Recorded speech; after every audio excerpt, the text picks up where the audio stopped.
We will wait for everybody to complete their prayers and then we will start.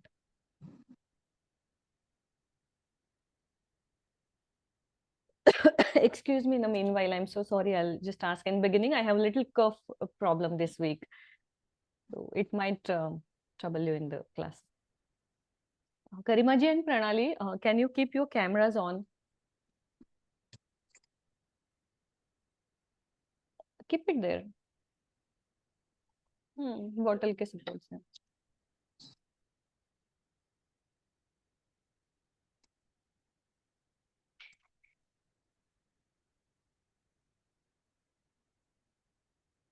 Okay, no problem.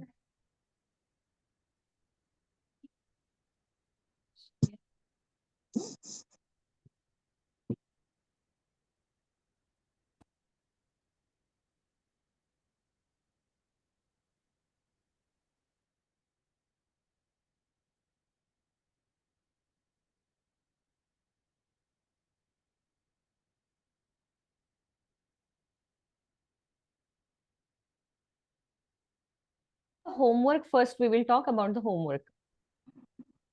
So आपको अगर कोई problem आई होगी ना करते time, you can discuss with me. Ascendants के chart ही आपको सिर्फ ढूंढने थे प्रायोरिटी पे. कितने एसिडेंट्स के मिले? 6 मिले मैम. 6 मिले. Good, no problem. एक ही दिन में फिनिश नहीं होगा, मुझे पता था. धीरे धीरे आप लोगों के जब इंक्वायरी करोगे बर्थ डिटेल्स क्या है ये, तब आपको धीरे धीरे मिल जाएंगे 12. क्योंकि बहुत बार क्या होता है ना, एक ही राशि के 4 लोग भी आपको मिल जाएंगे एक ही सेंटेंस के. पीयूष, आपको कितने मिले? 9 मिल गए. Very good. Karima ji? All ascendants. Very good, very good. Pranali? 6 6. but random. No problem. Yeah, we just need the chart and when we go to events we should just able to match it कि उनके साथ ऐसे होता है या नहीं. That is what we want to see. तो अब जब हम पहले जो है ना, हम प्रेजेंटेशन से लेते हैं, क्योंकि मैं आपको समझा जो भी प्रेजेंटेशन मैंने आपको भेजे थे ग्रुप पे वो हम बाय वन लेते हैं. आप रख दीजिए आपका कैमरा ऑफ, कोई प्रॉब्लम नहीं. गरिमा जी प्रेजेंटेशन शेयर करेंगे and then we will start discussing about it.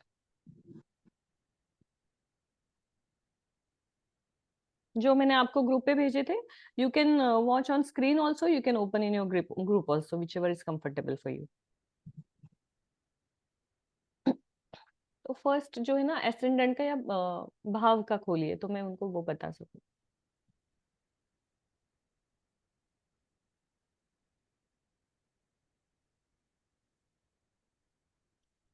Planets, planet significance खोलिए.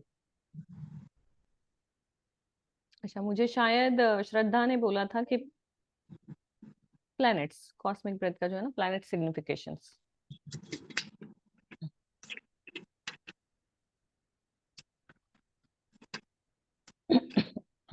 प्लैनेट्स के बारे में जो हमने बात की थी उससे रिलेटेड इस प्रेजेंटेशन में ऑलमोस्ट सारी बातें हैं. उनका जो कारकत्व है, जो सिग्निफिकेंस है, वो भी इसमें मेंशन किया है. अब मैं आपको जब प्रेजेंटेशन हम खोलेंगे तो बताऊंगी कि उसके कितने कैरेक्टरिस्टिक्स है और उसे कैसे देखा जाता है. और आज के दिन में हम ये सारे प्रेजेंटेशन खत्म करेंगे ताकि आपका एस्ट्रोलॉजी का बेसिक हो जाए. और नेक्स्ट क्लास में हम नक्षत्र लेंगे. नक्षत्र हमें किस लिए जरूरी है? क्योंकि जब हम किसी राशि की बात करते हैं, अभी आपने चार्ट ढूंढे हैं, आपके पास कम से कम 2 चार्ट तो एक जैसे होंगे एक राशि के इंसान के. क्या वो दोनों एक जैसे है? या उनका लाइफस्टाइल बहुत बार वो नहीं होता है, डिफरेंट होता है. बिकॉज किसी भी एक राशि के अंडर 3 नक्षत्र आते हैं, तो उन 3 नक्षत्रों के हिसाब से उनका बिहेवियर, उनका लाइफस्टाइल, उनका ग्राफ डेस्टाइन वो सब चेंज हो जाता है.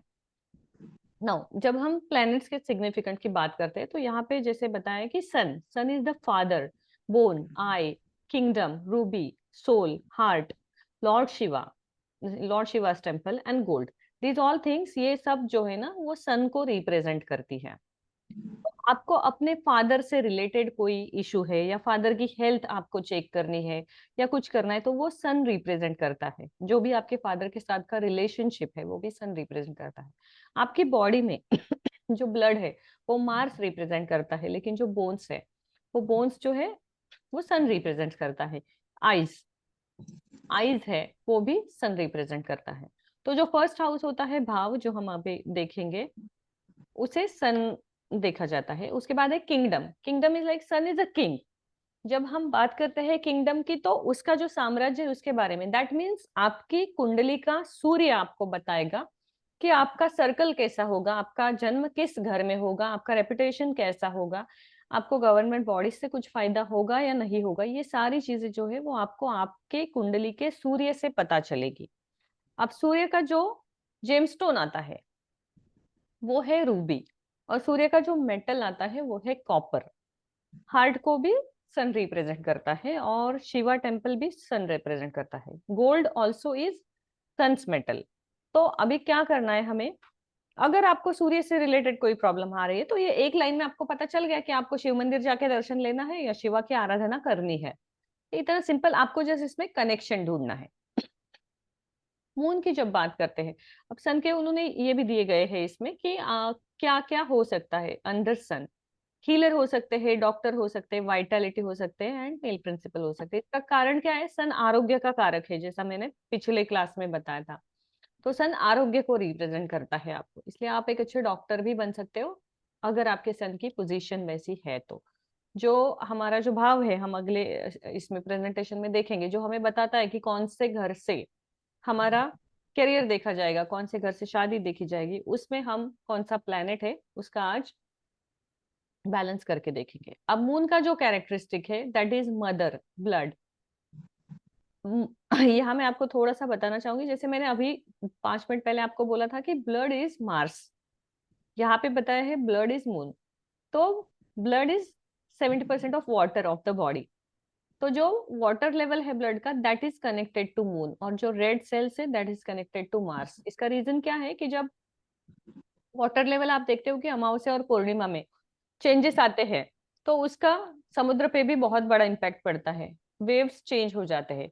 इसी प्रकार किसी का मन अगर नाजुक है या किसी का मून अगर वीक है, तो उस इंसान को भी अमावस्या पूर्णिमा में थोड़ी सी तकलीफ होती है। आपके आसपास आप नोटिस करोगे कुछ लोगों का गुस्सा बहुत ज्यादा बढ़ता है जब भी ऐसी कोई चीजें आती है, कुछ घर में बहुत ज्यादा झगड़े होते हैं, कोई डिस्ट्रक्टिव एनर्जी होती है। और जितने भी आप जनरल इवेंट देखोगे, एक्सीडेंट होता है कहीं पे या कहीं पे कोई एक बहुत विपरीत घटना घट जाती है, अमावस्या और पूर्णिमा के आसपास होती है, क्योंकि उसमें वाटर लेवल डिस्टर्ब होता है ज्यादा करके। तो इस वाटर लेवल को अपने मून के सहारे हम बैलेंस करके इसी का जो पॉजिटिव साइड है उसे कैसे पा सकते हैं, ये आपको एस्ट्रोलॉजी सिखाएगा। Feelings, fast speed, lungs, silver, pearl and water, these all are coming under moon. Respectivity, female principles, moon को मदर से जोड़ा जाता है। अब यहाँ आप मान लीजिए कि आपका मून जहाँ पे बैठा है उस हिसाब से आप देख सकते हो कि आपका मदर के साथ रिलेशनशिप कैसा है। मदर का हाउस जो आता है वो 4th हाउस आता है, 4th हाउस से हम मदर को देखते हैं। इसके बाद है मार्स। मार्स जो है वो यंग है, इट्स अ वॉरियर। हमने जो स्टोरी देखी थी उसमें मार्स को हमने वॉरियर की तरह देखा था। तो जब मार्स वॉरियर है तो वो यंग है, एल्डर ब्रदर है, मिलिट्री है या आर्मी है, थेफ्ट है, क्रुएल्टी है, sin, fire, courage, wound and sex. ये सारी चीजें मार्स रिप्रेजेंट करता है। इसमें दोनों चीजें दी है, अगर मार्स आपका अच्छा है तो आप पुलिस ऑफिसर बनोगे, अगर मार्स डेबिलिटेड है किसी के चार्ट का तो वो चोर बनेंगे। It is that simple. अगर किसी का मार्स बहुत अच्छा है वो तो आर्मी ऑफिसर बन सकता है, और किसी का मार्स बिगड़ा है तो वो गैंगस्टर बन सकता है। तो एक ही चीज के जो दो पहलू है एक ही प्लेनेट आपको देगा, लेकिन उसके अच्छे और बुरे, ऐसे दो चीजों से उसकी कनेक्टिविटी हो जाएगी। जब शादी है या फिजिकल रिलेशनशिप आती है उसमें भी मार्स बहुत इंपॉर्टेंट रोल प्ले करता है। It is a war and it is a energy.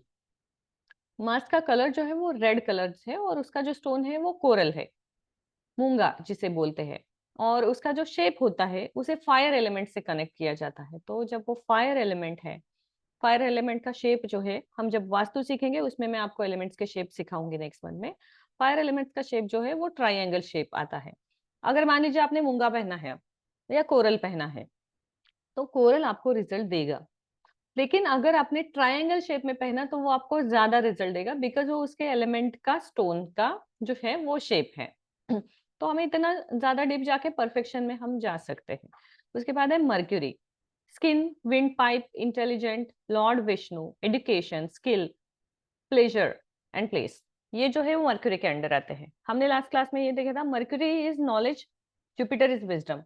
Knowledge is intelligent, mathematics connected, math subject that connects to Mercury, knowledge connects to Mercury. अब मर्क्यूरी का जो डे है वो है वेनसडे, और मर्क्यूरी का लॉर्ड है वो है विष्णु। तो आपको मर्क्यूरी से रिलेटेड कोई प्रॉब्लम आती है या लिक्विड गैस से रिलेटेड कोई प्रॉब्लम आती है, तो आपको लॉर्ड विष्णु की आराधना करनी है। इसमें दो चीजें, अगर आपको जुपिटर के लिए विष्णु की आराधना करनी है तो आपको थर्सडे के दिन करनी है, और अगर आपको मर्क्यूरी के लिए करनी है तो वेनसडे के दिन करनी है।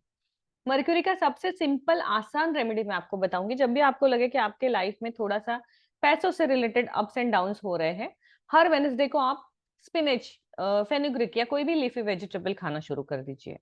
Green vegetable, leafy vegetable. Green colour is mercury, green vegetable is coming under mercury, and जब हमारी बॉडी में जाता है तो वो आयुर्वेदा के हिसाब से हमारे प्लेनेट को हील करता है, और उसके बाद वो हमें रिजल्ट देता है। और आपको एक और चीज आप कर सकते हैं, हरे मूंग जो है उसको आप मंगलवार को रात को भिगो के 5 मंगलवार तक, वेनेसडे को खाएंगे, आप देखोगे आपका कोई ना कोई मटेरियल लाइफ लेके गेन होगा। उन 5 वीक्स में कुछ ना कुछ आपको उसमें रिजल्ट आएगा, आपको पैसे से रिलेटेड कोई काम है वो हो जाएगा उतने ड्यूरेशन में। इसके बाद है मर्क्यूरी जो है उसे एस्ट्रोलॉजर, मर्क्यूरी से हम एस्ट्रोलॉजर, स्पीच से वो देखा जाता है, मेंटालिटी, कम्युनिकेशन जो है वो भी मर्क्यूरी से हम देखते हैं। अब एस्ट्रोलॉजर जो होते हैं वो मर्क्यूरी से हम क्यों कनेक्ट करते हैं, क्योंकि वो नॉलेज से है, नॉलेज शेयरिंग है, हीलिंग है। लेकिन एस्ट्रोलॉजी का जो मेन प्लैनेट है वो है केतु। केतु आपको, केतु और जुपिटर और अष्टम भाव, मुझे लगता है पीयूष ने शायद सवाल पूछा था कि अष्टम भाव जो है वो किससे रिलेटेड है, मृत्यु स्थान है। तो हाँ, वो मृत्यु स्थान है, लेकिन उसके अदर कैरेक्टरिस्टिक्स भी जो है, और वो मृत्यु स्थान कैसे देखना है वो हम आज के ही सेशन में देखेंगे जब हम भाव में जाएंगे। Jupiter is wisdom, stomach, feet, wealth, Elder brother, husband and state. आप जुपिटर की जब हम बात करते हैं, आप में से कोई पाइसेस एसेंडेंट है, मीन राशि का कोई है? अगर कोई आपके आसपास मीन राशि का है तो उन्हें पिछले 3 महीने पहले पैरों में मुश्किल आई होगी, पैर में चोट लगी होगी या पैर दुख रहे होंगे, ये प्रॉब्लम आई होगी, क्योंकि तब जो मीन राशि थी वो करंट ट्रांजिट में अपनी जुपिटर जो था वो करंट ट्रांजिट में मीन राशि में था।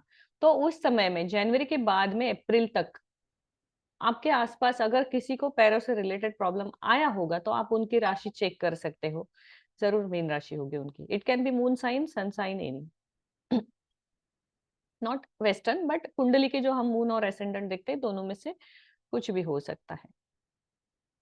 बेनिफिशियरी होता है, प्रेस्ड होता है। Jupiter is a planet where it's wisdom, he wants to gain.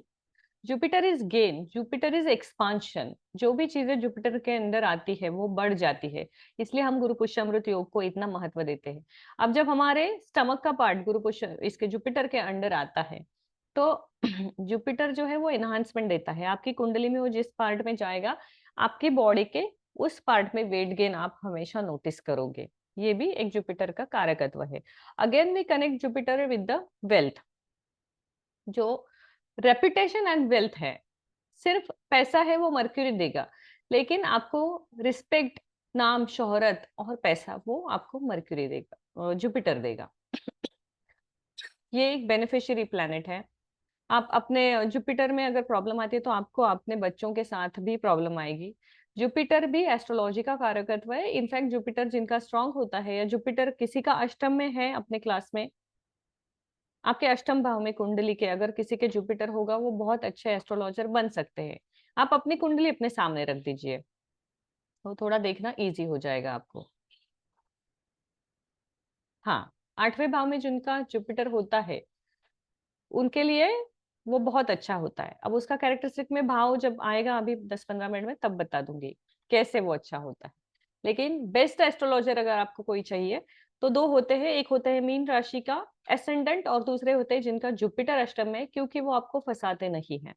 Because वो अष्टम स्थान जो है वो शनि का है, जैसे ही वो फंसाएंगे तो उनको अपनी प्रॉब्लम आती है, और उनकी हीलिंग्स इस तरीके से होती है कि वो these people they feel that clearing karma is more important in life, so they rarely go to any bad karma in their life. तो आप में से किसी के भी इसमें नहीं है अष्टम में, आपके है?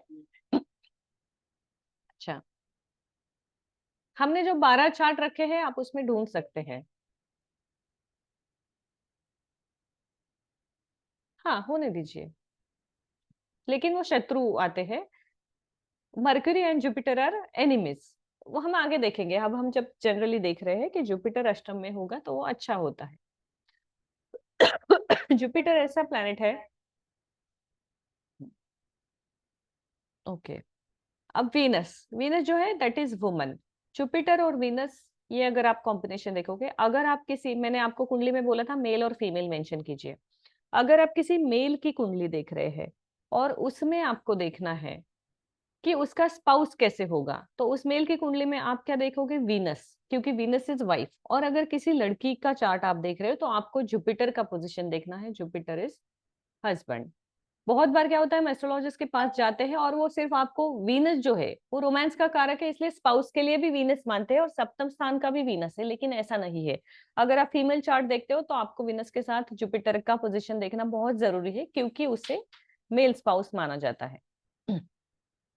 Venus, as we all know that it is luxury, beauty. किसी के नैन नक्श एकदम ऐसे शार्प नोज होता है, शार्प फीचर्स होते हैं, वो लोग जो है वो उनका वीनस प्रोमिनेंट होता है। बहुत अट्रैक्टिव होते हैं जिनका वीनस पॉजिटिव है। वो Venus is semen, Venus is urinary organs, comfort, pleasure and vehicle, jewellery, perfumes. When it comes to jewelry, when it is a gold jewelry, it goes under Jupiter, and when it is a diamond jewelry or designer jewelry, that comes under the Venus. Music, dance, trading, love, peace, beauty, harmony, that all comes under Venus. Perfume is also a very important in Venus. Venus अगर आपका थोड़ा problem आपको दे रहा है, या तो आप किसी बिजनेस में हो तो वहां पे आपको वीनस से रिलेटेड कुछ करना है, तो आपको वेस्ट डायरेक्शन में अगर आप परफ्यूम स्प्रेड करते हो तो आप अपने बिजनेस में ज्यादा अच्छा फ्लो पाओगे। It is a vastu and astrology's combined remedy. Venus represents perfume, vastu represents west direction, और वेस्ट में जो होता है वो शनि होता है, और वहां से वेस्ट से हमें जो आता है वो क्लाइंट्स आते हैं। उसे वायु, वरुण देव की डायरेक्शन माना जाता है। तो वरुण की जो डायरेक्शन है वहां से पैसा आता है, इसलिए आप जब भी अपने वर्क प्लेस जाओगे वहां पे आप एंट्री करते ही, जब भी आप अपनी पूजा वगैरह करोगे उसके बाद आपको वेस्ट डायरेक्शन में परफ्यूम स्प्रे करना है। इनफैक्ट बहुत छोटी छोटी चीजें हैं जो हम अपने लाइफ में कर सकते हैं, जैसे डेली मॉर्निंग हम रेडी होते हैं तो हम परफ्यूम यूज करते हैं। हमें परफ्यूम वीनस अगर एनहांस करना है ना, तो पहले अपने लेफ्ट शोल्डर पे करना है, अपने बॉडी के लेफ्ट पार्ट पे आप पहले स्प्रेड करेंगे, and then you take a break for couple of minutes and then you spread on rest of the body part. ये एकदम सिंपल तरीका है, इसमें आपको स्पेशल कुछ भी नहीं करना है, and still it will give you positive results. Perfume तो आपको वैसे भी मारना है, बस हमने करेक्शन क्या किया, लेफ्ट में पहले यूज कर लिया। ये सारी चीजें मैं जो धीरे धीरे जैसे मुझे याद आएगी बताएंगे ना, please try, I will say, and then share your experiences, how you feel after 2-3 months. Now we will talk about Saturn. Saturn is a nerves. Saturn is disease, long duration, death, service, agriculture, labor, imprisonment, legs, longevity, responsibility, duty. तो Saturn के बारे में जब हम बात करते हैं तो सैटर्न के बारे में मैक्सिमम बुरा बोला भी जाता है, और आपने देखा उसके कैरेक्टरिस्टिक भी वैसे ही है। डेथ हाउस का स्वामी जो है, अष्टम भाव का स्वामी, वो सैटर्न है। या बोन्स जो है हमारे लेग्स, नी के नीचे के जो पार्ट आता है पैरों का, उसे सैटर्न रूल करता है। काफ मसल में अगर किसी को प्रॉब्लम होगा, आप अगर नोटिस करते हो कि काफ मसल में प्रॉब्लम होगा, you ask them to check the Saturn in their कुंडली। और बहुत बार ऐसा होता है कि काफ मसल में प्रॉब्लम है और डॉक्टर प्रिडिक्ट नहीं कर पा रहे, या फिर घुटनों में प्रॉब्लम है, नीज में प्रॉब्लम है, आप उनको बस शनि मंदिर जाने के लिए बोल दीजिए, उनकी प्रॉब्लम ऑटोमेटिक 5 weeks में कम होने लगेगी, बिकॉज सैटर्न वो बॉडी पार्ट को रूल करता है। अब हम देखते हैं Rahu. I did talk to you. Okay, Rahu is a suddenness, disclination, faulty logic, harsh speech, research, immoral women collections, foreign travels and residence wonders, technical education, originality, illusion, mystery, occult and struggles research. अब राहु जो है उससे भी astrology से जोड़ा जाता है, but they don't use the word astrology. They have used word here. When I made a presentation, I did it occult science because Rahu is occult. So astrology is a part of occult science. So astrology is the pure part of spirituality. लेकिन उसके good and bad दोनों side होते हैं, black side भी होता है, that comes under Rahu's impact, where we connect with spirits, और black magic और tantra. Tantra also has two different words. When we think about Tantra, we immediately connect it to black magic. So Tantra is not a black magic. Tantra is a simple mathematical calculation जिसे हम यंत्र बनाते हैं, यंत्र और तंत्र उससे connect करके उससे हम रिजल्ट देते हैं. That is tantra's pure side. And इसी तंत्र को जब हम क्रेमेशन ग्राउंड में या किसी पर्टिकुलर टाइम ऐसे कुछ करके किसी को हार्म पहुंचाने के लिए यूज करते हैं, that is the other black side of that तंत्र. तो जब कोई तंत्र बोले तो उससे डरने की जरूरत नहीं है. तंत्र के जो रेमेडीज है बस हमें जानना है कि हम जो कर रहे हैं वो कौन से वाले इसमें आती है. राहु का सबसे बड़ी चीज है कि राहु से भी सबसे ज्यादा जो है ना इल्यूशंस क्रिएट हो जाते हैं. कि राहु के बारे में लोग हमेशा बहुत ज्यादा बुरा बोलते हैं कि हाँ यार मेरा राहु चल रहा है, या मेरा तो अभी कुछ हो नहीं रहा है, सडन जॉब लॉस हो गया. Now here if we use the logic, जब आप बहुत जोर से नीचे गिरते हो, आप बॉल भी बहुत जोर से नीचे फेंकते हो, अगर ऊंचाई से आपने बॉल नीचे फेंका है तो उतने ही स्पीड से वो बाउंस बैक होके ऊपर आ जाता है. Rahu does exactly same. जब भी आप किसी बड़े लॉस में, बड़े प्रॉब्लम में आओगे, जिस स्पीड से आप गए थे उतने ही सडननेस से आपको कोई बेनिफिशियल काम भी उसी फील्ड से रिलेटेड आपके टाइम में, उसी टाइम फ्रेम में हो जाएगा. So Rahu is uncertain things, no discipline at all. कभी भी कुछ, आज करोड़पति है कल रोड पे आए, ऐसे भी हालत राहु कर देता है. इतना है. Rahu is logic. Rahu gives very harsh speech. आप, हमने जो चार्ट निकाले उसमें सेकेंड हाउस में किसी का राहु है, जो आप लोगों ने चार्ट रखे हैं उसमें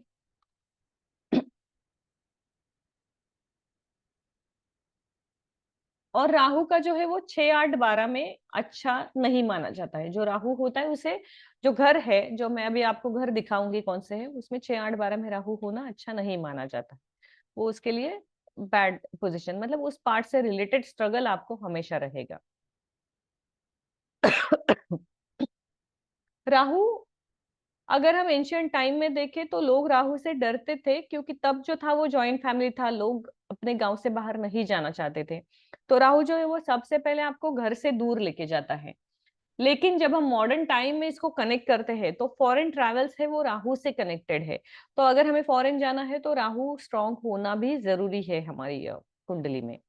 तो उससे क्या होता है, प्रेजेंटेशन, हाँ, उससे क्या होता है कि राहु जो है आपका वो दशम से जा रहा है, या और राहु की पोजीशन आपकी वैसी है तो आपके फॉरेन ट्रेवल्स बहुत फ्रिक्वेंट हो जाते हैं. आपका फॉरेन में लॉन्ग टर्म स्टेबिलिटी भी हम राहु से देख के डिसाइड कर सकते हैं. सप्तम में राहु होना, मैरिड लाइफ है किसी के पास? सप्तम में नहीं, मैंने सेकंड में पूछा था, शायद नहीं मिला ना. अगर सेकंड में किसी का राहु है ना तो उनकी वाणी बहुत कठोर होती है. उनके वर्ड बहुत ही स्ट्रेट फॉरवर्ड और इंसल्टिंग या किसी को हर्ट करने वाले होते हैं. तो जनरली क्या होता है कि हम जनरली बात करते हैं दोस्तों से वगैरह, तो जनरली तो कोई उठ के गाली नहीं देता है. लेकिन जब आपका कोई आर्ग्यूमेंट का टाइम आएगा तो जिनका मार्स स्ट्रांग है वो आपसे स्ट्रांग आर्ग्यूमेंट करेंगे, लेकिन जिनका राहु स्ट्रांग है वो आपको अब्यूज करेंगे. तो उनकी लैंग्वेज जो है वो थोड़ी चेंज हो जाती है राहु सेकंड में आने से. राहु के बाद हमें एक और, राहु के बाद कौन सा है? केतु है. नो प्रॉब्लम, यहाँ का कनेक्ट कर लीजिए ना, ऑफिस का. हाँ, वो भेजा था मैंने आपको. तो राहु के बाद जो है केतु है. Rahu and Ketu, as we say that these are the nodes, two different dots. जैसे राहु आपको हंगर देता है वैसे केतु आपको डिस्कनेक्शन देता है. एस्ट्रोलॉजी के लिए और मोक्ष पाने के लिए जो है सबसे ज्यादा जिसकी हमें जरूरत होती है उसे माना जाता है कि केतु. केतु के बारे में मैं एक टिप यहाँ पे अभी शेयर करूंगी. एक्चुअली ये मेरे क्लास की यही प्रॉब्लम होती है, क्लास लेंदी बन जाते हैं क्योंकि मुझे बीच बीच में रेमेडी याद आए ना, मुझे लगता है शेयर कर लूं, किसी को कुछ फायदा हो जाए, करके देखे तो. केतु का आप लिख के रखिए नोट में कि केतु आपके कुंडली में जिस भी घर में बैठा होगा उस घर में आपको झुकना पड़ता है. मान लीजिए केतु अगर आपके 7th हाउस में है तो आपको अपने स्पाउस के सामने झुकना पड़ेगा, मीन्स आपको कॉम्प्रोमाइज करना पड़ेगा. अगर आपके 10th हाउस में है, 10th हाउस कर्म स्थान आता है, आपको अपने क्लाइंट के सामने झुकना पड़ेगा. जिस भी घर में आता है उस घर से रिलेटेड जो चीज है, 9th में आएगा तो आपको भगवान के सामने झुकना पड़ेगा. तो आपको कॉम्प्रोमाइज जो है उस फील्ड में करना है. अब ये इतनी सिंपल बात है, आपको एक बार पता चला मान लीजिए 10th में आपके केतु है, और आपने देखा कि आपके कलीग के साथ या आपके क्लाइंट के साथ, आपकी या बॉस के साथ हमेशा अनबन हो जाते कि क्या यार हमेशा झगड़ा होता है। बट आपको जब पता चला ना आपका 10th में केतु है, तो आपको इतना पता है कि अपने सीनियर से या अपने क्लाइंट से आर्ग्यूमेंट करना ही नहीं है। यू आर ऑलवेज राइट ऐसा बोल के छोड़ देना है। तब आपका जो फायदा है वो होगा, जो आपके प्रमोशन पे या बाकी चीजों पे इम्पैक्ट करेगा। है किसी का, आपका केतु कहाँ पे है हम देखेंगे। पहले हम ये सारे प्रेजेंटेशन आज खत्म करेंगे, उसके बाद हम सबके चार्ट में कौन सा प्लैनेट कहाँ पे है ये देखेंगे। केतु को स्पिरिचुअलिटी से भी जोड़ा जाता है क्योंकि केतु जो है वो मोक्ष का कारक है। तो जब हमें मोक्ष और डिटैचमेंट का फील चाहिए होता है तो उसे हम केतु से जोड़ते हैं। तो केतु जो है उतना इम्प्रूव होगा। केतु से पूर्व पुण्य कर्म भी देखा जाता है। मान लीजिए जैसे हम एस्ट्रोलॉजी कर रहे हैं या कोई भी चीज है, आप जो भी अपनी अपनी फील्ड में है, जब आप कुछ चीज शेयर करते हो तो आपका थोड़ा सा एनर्जी लॉस होता है, मेंटल स्ट्रेस आता है, होता है ना। आपको वो एनर्जी जो है वो रिस्टोर करनी है नेक्स्ट डे के लिए। वही जो होता है स्पिरिचुअलिटी में जो है, वो केतु की जो एनर्जी है वो आपको रिस्टोर करनी पड़ती है। अब इस एनर्जी को आप कैसे रिस्टोर करोगे? अगर आप एस्ट्रोलॉजी वास्तु इन चीजों से जुड़े हो और आपने किसी को कंसल्ट किया, तो आपको अपना जो पुण्य कर्म है जो आपने स्पेंड किया किसी और के लिए, उसको रिस्टोर करना है। इसको रिस्टोर करने के लिए आपको डेली बेस पे मंत्र साधना करनी है, थोड़ा ही सही पूजा करनी है, और आपको पिलग्रिमेज के ट्रिप्स करते रहने हैं। अपने इष्ट देवता और अपने कुल देवता इनके आशीर्वाद हमेशा लेते रहना है। अगर आप बार बार जा नहीं सकते, वर्ष में एक बार ही सही आप अपने कुल देवता के पास जरूर जाके उनका आशीर्वाद ले। यहाँ पे कुछ डोनेशन करे, फूड डोनेशन करे, वहां पे जाके जो भी उनका मेन स्थान है जहाँ पे, वहां पे जाके। Ketu is suffering from fire also. Ketu अगर किसी का प्रबल होता है, उनको स्किन इन्फेक्शन होने के चांसेस बहुत ज्यादा होते हैं। सफरिंग फ्रॉम फायर के दो इम्पैक्ट आते हैं। जब कोई जल जाता है, जलने से जो स्किन प्रॉब्लम होती है वो मार्स के अंडर आती है। और जब आपको स्किन इन्फेक्शन डेवलप होता है, स्किन से रिलेटेड कोई भी प्रॉब्लम आती है, उसे केतु से जोड़ा जाता है। मिस्टिकल लर्निंग जो है वो भी केतु से आती है, डिटैचमेंट केतु से आती है, वॉर एनर्जी, ये सारी चीजें हैं, और अनसर्टनिटी जो है वो केतु से आती है। तो हमें अपने केतु को हील करने के लिए पहले ये ढूंढना है कि वो कौन से घर में है, और उस घर से रिलेटेड हमें कॉम्प्रोमाइज करना है। नेक्स्ट प्लेनेट कौन सा है? That's it, okay. तो प्लैनेट्स के बारे में ये जो कैरेक्टरिस्टिक्स थे जो मैंने इस प्रेजेंटेशन में दिए, ये मैक्सिमम मुझे लगता है 8 से 10 होंगे एक एक प्लैनेट के। लेकिन अगर आप देखो तो हर प्लैनेट के कम से कम 1000 कैरेक्टरिस्टिक्स आप ढूंढ के निकाल सकते हो। इसलिए आपको मैंने एक्सेल शीट बोला था कि आप एक्सेल शीट बनाओ जिसमें आप प्लैनेट्स और उसके कैरेक्टरिस्टिक्स का लिस्ट बनाओ, ताकि जैसे जैसे धीरे आप स्टडी करो, आप कहीं कोई बुक पढ़ो, कुछ आपको कुछ नया पता चले, you can add on in the same list. और इसे आपको पढ़ते रहना है बार बार, और फिर आपको इसे कनेक्ट करना है आपके आसपास जो लोग हैं उनसे। वो आपको हेल्प करेगा। अब दूसरा ग्रहों का लेते हैं हम, और ग्रहों के बाद हम भावों का लेते हैं। हम्म।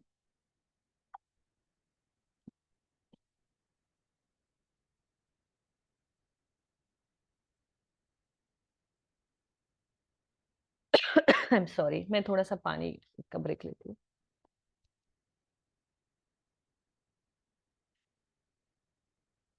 राशि होगा,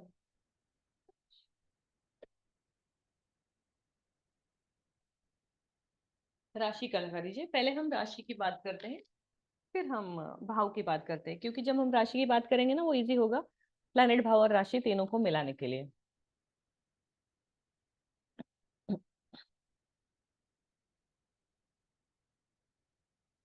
ओके, ये कौन सा वाला? ये मैंने पहले जो डिटेल बैच में किया था ये वाला है शायद। ये नहीं चाहिए हमें, एक मिनट में बताती हूँ आपको। ये नहीं चाहिए हमें।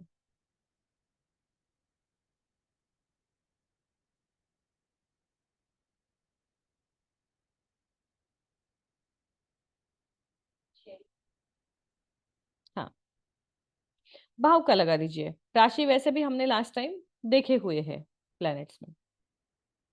ये जो है योग दशा और सब ज्यादा डिटेल। हाँ, ये भाव का एक और होगा। हाँ, अब ये जो है वो भाव, पहले कोई भी एक कुंडली शेयर कीजिए 12 हाउसेस का, उस पे मैं भाव समझा देती हूँ। कुंडली का पिक्चर किसी भी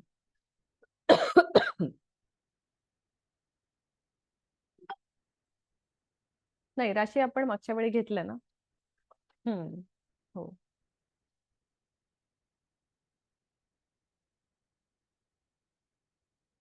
हाँ, अभी ये जो है ये कुंडली है 12 घरों की। इसे आप सब ध्यान से देखिए, क्योंकि मैं इसमें आपको समझाऊंगी कि भाव क्या होता है। इसमें आप देखोगे 11 नंबर जो लिखा है वो इस कुंडली का, एक्चुअली ये कुंडली थोड़ा कंफ्यूज करेगी, इसमें मून साइन सन साइन दोनों एक ही आ रहे हैं, बट ठीक है। Before start I have a question. या अभी जैसे हमने ही आपण ज्या राशी बघितल्या तर हाँ आपण फॉलो कोणती करायची? म्हणजे जर तुम्ही म्हटलं की आता माझी सपोज मून साइन येते कन्या आणि हाँ, सन साइन येते कर्क, तर मग कोणती कन्सिडर त्या करायची? दोन्ही एकच आहेत ना, कर्क आणि कन्या. एकच आहेत म्हणजे? तुझी जी आहे ती दोन्ही एकच आहे. कर्क आणि कन्या बोललीस ना तू, हा कुठलं हा पण. हा हा, हा तर त्या दोन्ही हा कर्क कॅन्सर येईल, हा बरोबर.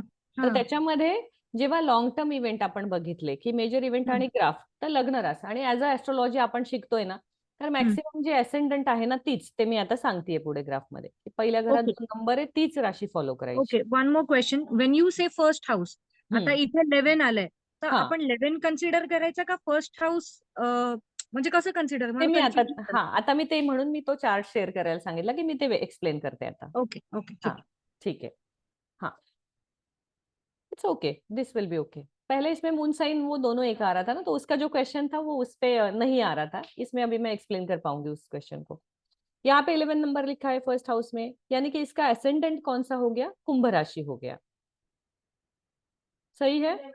11, आपको राशि जो है वो सीक्वेंस से सारी याद करके रखनी है, ताकि ये कंफ्यूजन ना हो कोई भी चार्ट सामने आए. तो इसका मून कहाँ पे है? अभी इसका मून जो है वो 10 नंबर लिखा है, 10th वहां हाउस. पे है. 10 नंबर जहां लिखा है वहां पे मून है, तो वो मून की राशि आएगी. 10 नंबर पे कौन सी राशि आती है? कैप्रिकन आती है. तो मून साइन इस कुंडली का जो होगा वो कैप्रिकन होगा, और लग्न राशि जो होगी कुंभ होगी. इस कुंडली की खासियत यह है, ये दोनों राशियां जो है वो शनि के अंडर आती है. अब जो क्वेश्चन यहाँ आया था उसके बारे में हम देखते हैं कि 11th नंबर जो है वो राशि का नंबर है. इस चार्ट में जो भी नंबर आएंगे वो आप देखोगे, आपके पास अभी ज्यादा 5 से ज्यादा कुंडलियां तो हर किसी के पास है, हर इसमें आप देखोगे अलग अलग नंबर आ रहा है, हर बार फर्स्ट हाउस में अलग नंबर आ रहा है, क्योंकि नंबर जो है वो राशि के होते हैं, कि उस समय कौन सी राशि उस घर में थी.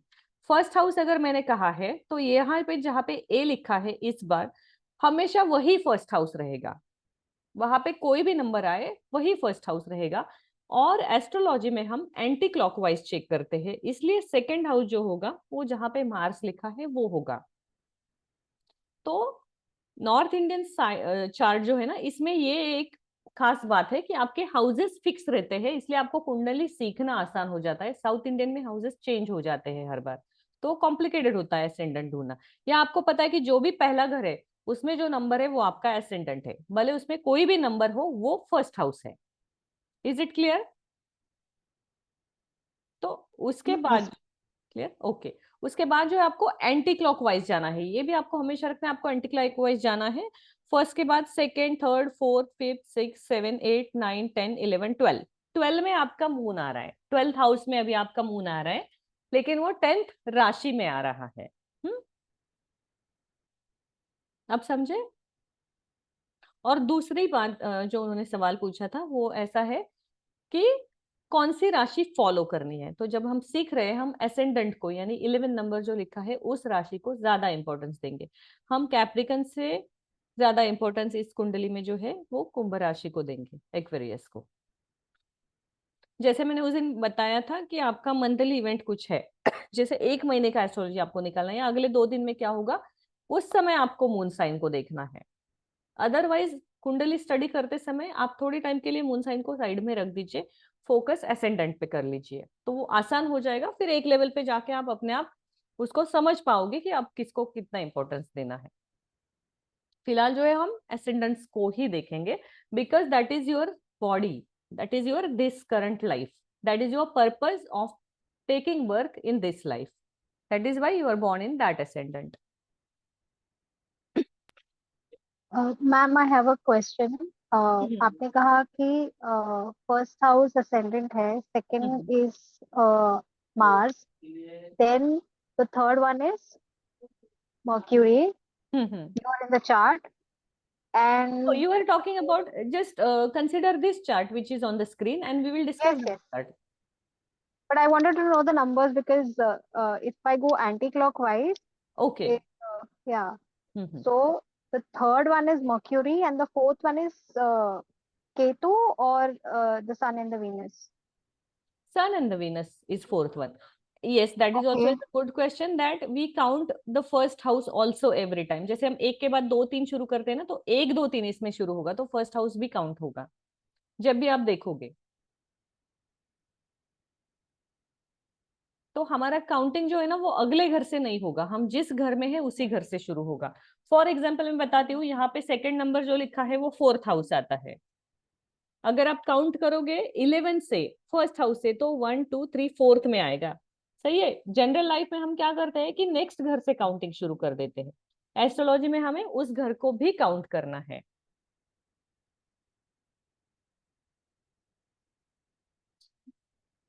समझा? नहीं मैम. नहीं समझा. ओके. 11th में जो था वो था फर्स्ट हाउस. अब सेकंड हाउस कौन सा होगा? चला गया स्क्रीन पे. हाँ वो आ गया. अभी आ गया, वापस चला गया. नहीं नहीं, आप जनरल कुंडली ही रख दीजिए अभी, क्योंकि वो फिर और इनको कंफ्यूज हो जाएगा दूसरा निकालेंगे तो. हाँ, अब हम इस पे क्या बात कर रहे थे कि 11th फर्स्ट हाउस होगा, मार्स जो है वो सेकंड हाउस में होगा, मर्क्यूरी थर्ड हाउस में होगा, सन एंड वीनस फोर्थ हाउस में होगा, केतु फिफ्थ हाउस में होगा, सिक्स हाउस में कोई भी प्लैनेट नहीं है, जुपिटर सेवेंथ हाउस में होगा, 8 9 10 कोई उसमें प्लैनेट नहीं है, 11th हाउस में राहु है. ओके, समझ गए आप? ये कौन सा घर है? फॉर एग्जाम्पल अभी आप देखिए, ये कौन से नंबर का घर है? ये 10th है, क्योंकि आप काउंट कहाँ से करोगे? यहाँ से 1 2. ये 1 है, तो नेक्स्ट टाइम आप यहाँ से नहीं काउंट करोगे, हर बार आप यही से काउंट करोगे. 1 2 3 4. मान लीजिए हमें काउंट करना है सेवेंथ हाउस. 1 हाँ 2 3 जुपिटर. 4 5 जुपिटर जहाँ पे है. 6 7. जुपिटर. करेक्ट. उसके अब बाद जहाँ पर नंबर 6 लिखा है ma'am, it will become 8th house. Yes, right. Is 8th house. And okay. Change हो रहा है गरिमा जी. हाँ. एंड हाँ, जहाँ पर 7 लिखा है दैट विल बिकम, जहाँ पे 6 लिखा है that will become the 8th house. 8th house. Yes, and जहाँ पे 7 लिखा है it becomes the 9th house. Yes, and जहाँ पर 8 लिखा है it becomes the 10th house. And 10th जहाँ पर हाउस. 9 है it becomes the 11th house. Yes. Okay, got it. Thank you, ma'am. And the houses will be always permanent and fixed. Any कुंडली the house number will be same. जो number लिखे हैं वो राशि के नंबर है, तो इसलिए वो नंबर को उस घर से Yes. नहीं जोड़ना है. हाँ जी. कि आप देखोगे जो भी नंबर फर्स्ट हाउस में आएगा ना, उसके आगे से काउंट शुरू हो जाएगा. मान लीजिए फर्स्ट में 8 आया एसेंडेंट में फर्स्ट हाउस में, तो उसके आगे 9 10 ऐसे राशियां घूमेगी, तो वो नंबर कोई भी आ सकता है वहां पे. अब इसमें एक Got चीज, it. जैसे हाउसेस है वो फिक्स है, हर हाउस फिक्स है, आपको ये पता चला. दूसरी बात है, जो भी नंबर यहाँ आएगा एसेंडेंट में, बाकी के नंबर सीक्वेंस से उसको कंप्लीट करेंगे. और जो Yes. प्लैनेट्स है वो कोई भी प्लैनेट कहीं पे भी हो सकते हैं, उनके लिए कोई रूल नहीं है. हाउसेस के लिए रूल है कि हर हाउस फिक्स है. राशियों के लिए रूल है कि राशियां सीक्वेंस से ही आएगी, एक ही सीक्वेंस में वो आगे जाएगी. लेकिन प्लैनेट्स है, सारे प्लैनेट किसी कुंडली में एक घर में भी बैठे हो सकते हैं. यहाँ देखिए बहुत से घर खाली भी है, कहीं पे भी नहीं. तो ये हमारे जन्म के समय जो प्लैनेट जहाँ पे था, ये उसका फोटोग्राफिक आप बोल सकते हो. इसका एक जेरोक्स कॉपी है कि आपके जन्म के समय ये आकाश का फोटो लिया है. आपके जन्म के समय सूर्य जो था वो कुंभ राशि में था, यहाँ पे ये आपका एसेंडेंट यहाँ से भ्रमण कर रहा था और वो वृषभ राशि में गया. तो ये आप ऐसे समझ सकते हैं इसको. Got it, ma'am. Thank you. या ओके. अब हमारे प्रेजेंटेशन पे जाइए। तो बर्थ चार्ट में आपको इम्पोर्टेंस जो देना है ना, वो एक बार आपको बस ये चीजों तीनों जो है ना, ये तीनों को टैली करना है। हाउस, प्लैनेट्स एंड राशि। इसके बाद आप उस प्लैनेट से और उस हाउस से रिलेटेड इवेंट ले सकते हो। अब यहाँ पे सबसे बड़ी बात यह है कि हर राशि का एक कैरेक्टरिस्टिक है, हर प्लैनेट का भी कैरेक्टरिस्टिक है और हर हाउस का भी कैरेक्टरिस्टिक है। ये जो मैंने दिए हैं ये आपको बाय हार्ट करने हैं। ये आप पढ़ोगे ना तो फिर आपकी समझ में आएगा कि वो प्लैनेट उस घर में होने के कारण वो इवेंट हुआ। ये जोड़ना इजी हो जाएगा। जब तक आपको ये बाय हार्ट नहीं होगा ये थोड़ा मुश्किल हो जाएगा। जो हाउसेस है या उसे भाव कहा जाता है पारंपरिक शास्त्र में। तो जो भाव है वो 12 भाव है। 12 भावों को वैदिक एस्ट्रोलॉजी में जो है वो पर्सनल एक जो है वो लाइफ ग्राफ जो आपका होता है ना, वो लाइफ ग्राफ बोला जाता है। इसलिए मोर एक्यूरेसी आपको अगर कुंडली में चाहिए तो आपको फर्स्ट घर से देखना है, जो राशि उसमें है उससे। अब हम जब फर्स्ट हाउस की बात करते हैं, थोड़े टाइम के लिए प्लैनेट्स को और राशियों को साइड में रख दीजिए। एम्प्टी चार्ट इमेजिन कीजिए कि जिसमें कोई नंबर नहीं है और जिसमें कोई भी राशि नहीं है, जिसमें सिर्फ आपको पता है कि ये फर्स्ट हाउस है। अब जब फर्स्ट हाउस आएगा तो फर्स्ट हाउस से कौन सी बातें जुड़ी होती है? फर्स्ट, आप चेंज मत कीजिए। फर्स्ट हाउस जो है ना उससे कौन सी चीजें जुड़ी हो जाती है? तो first house represents you, your self, your looks, your body, your physical personality.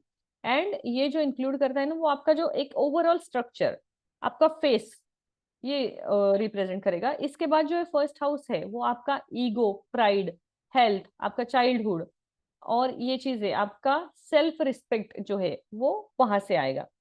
First house में जो एनर्जी होगी अननोइंगली, आप ब्लैंक चार्ट इमेजिन कीजिए। पहले घर से अगर आपको एनर्जी देखनी है पहले घर की कौन सी है, तो पहली राशि कौन सी है, फर्स्ट साइन कौन सा है? मेष। तो मेष राशि की एनर्जी आपको वहां ज्यादा आएगी। मेष राशि कौन सी आती है? फायर एलिमेंट्स के अंडर आती है। तो मेष राशि की एनर्जी वहां आएगी। उसके बाद जो है सेकेंड हाउस आएगा।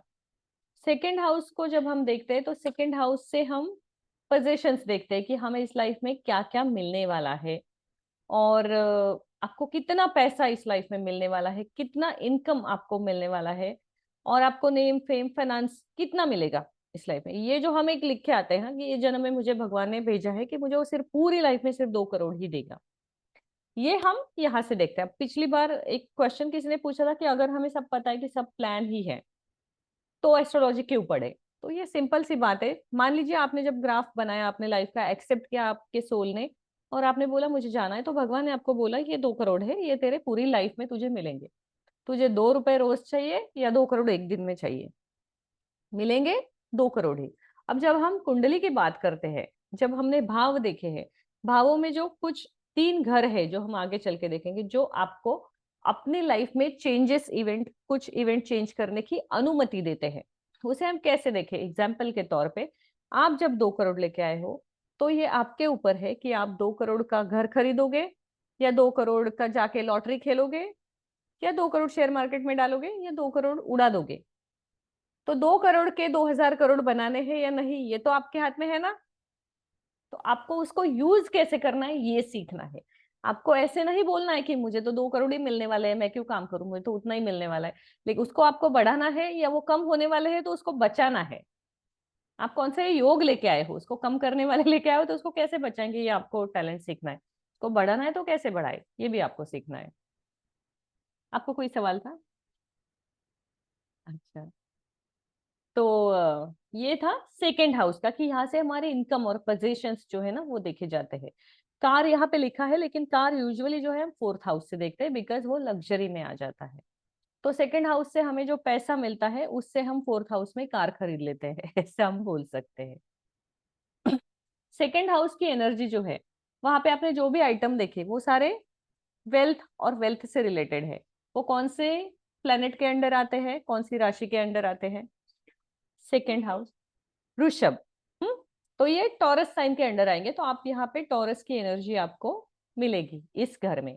जब थर्ड हाउस आएगा, थर्ड हाउस जो है वो जेमिनाई साइन के अंडर आएगा। अब ये फिक्स नहीं है, आप अगर देखोगे ना तो ये जो है ये एक फिक्स है।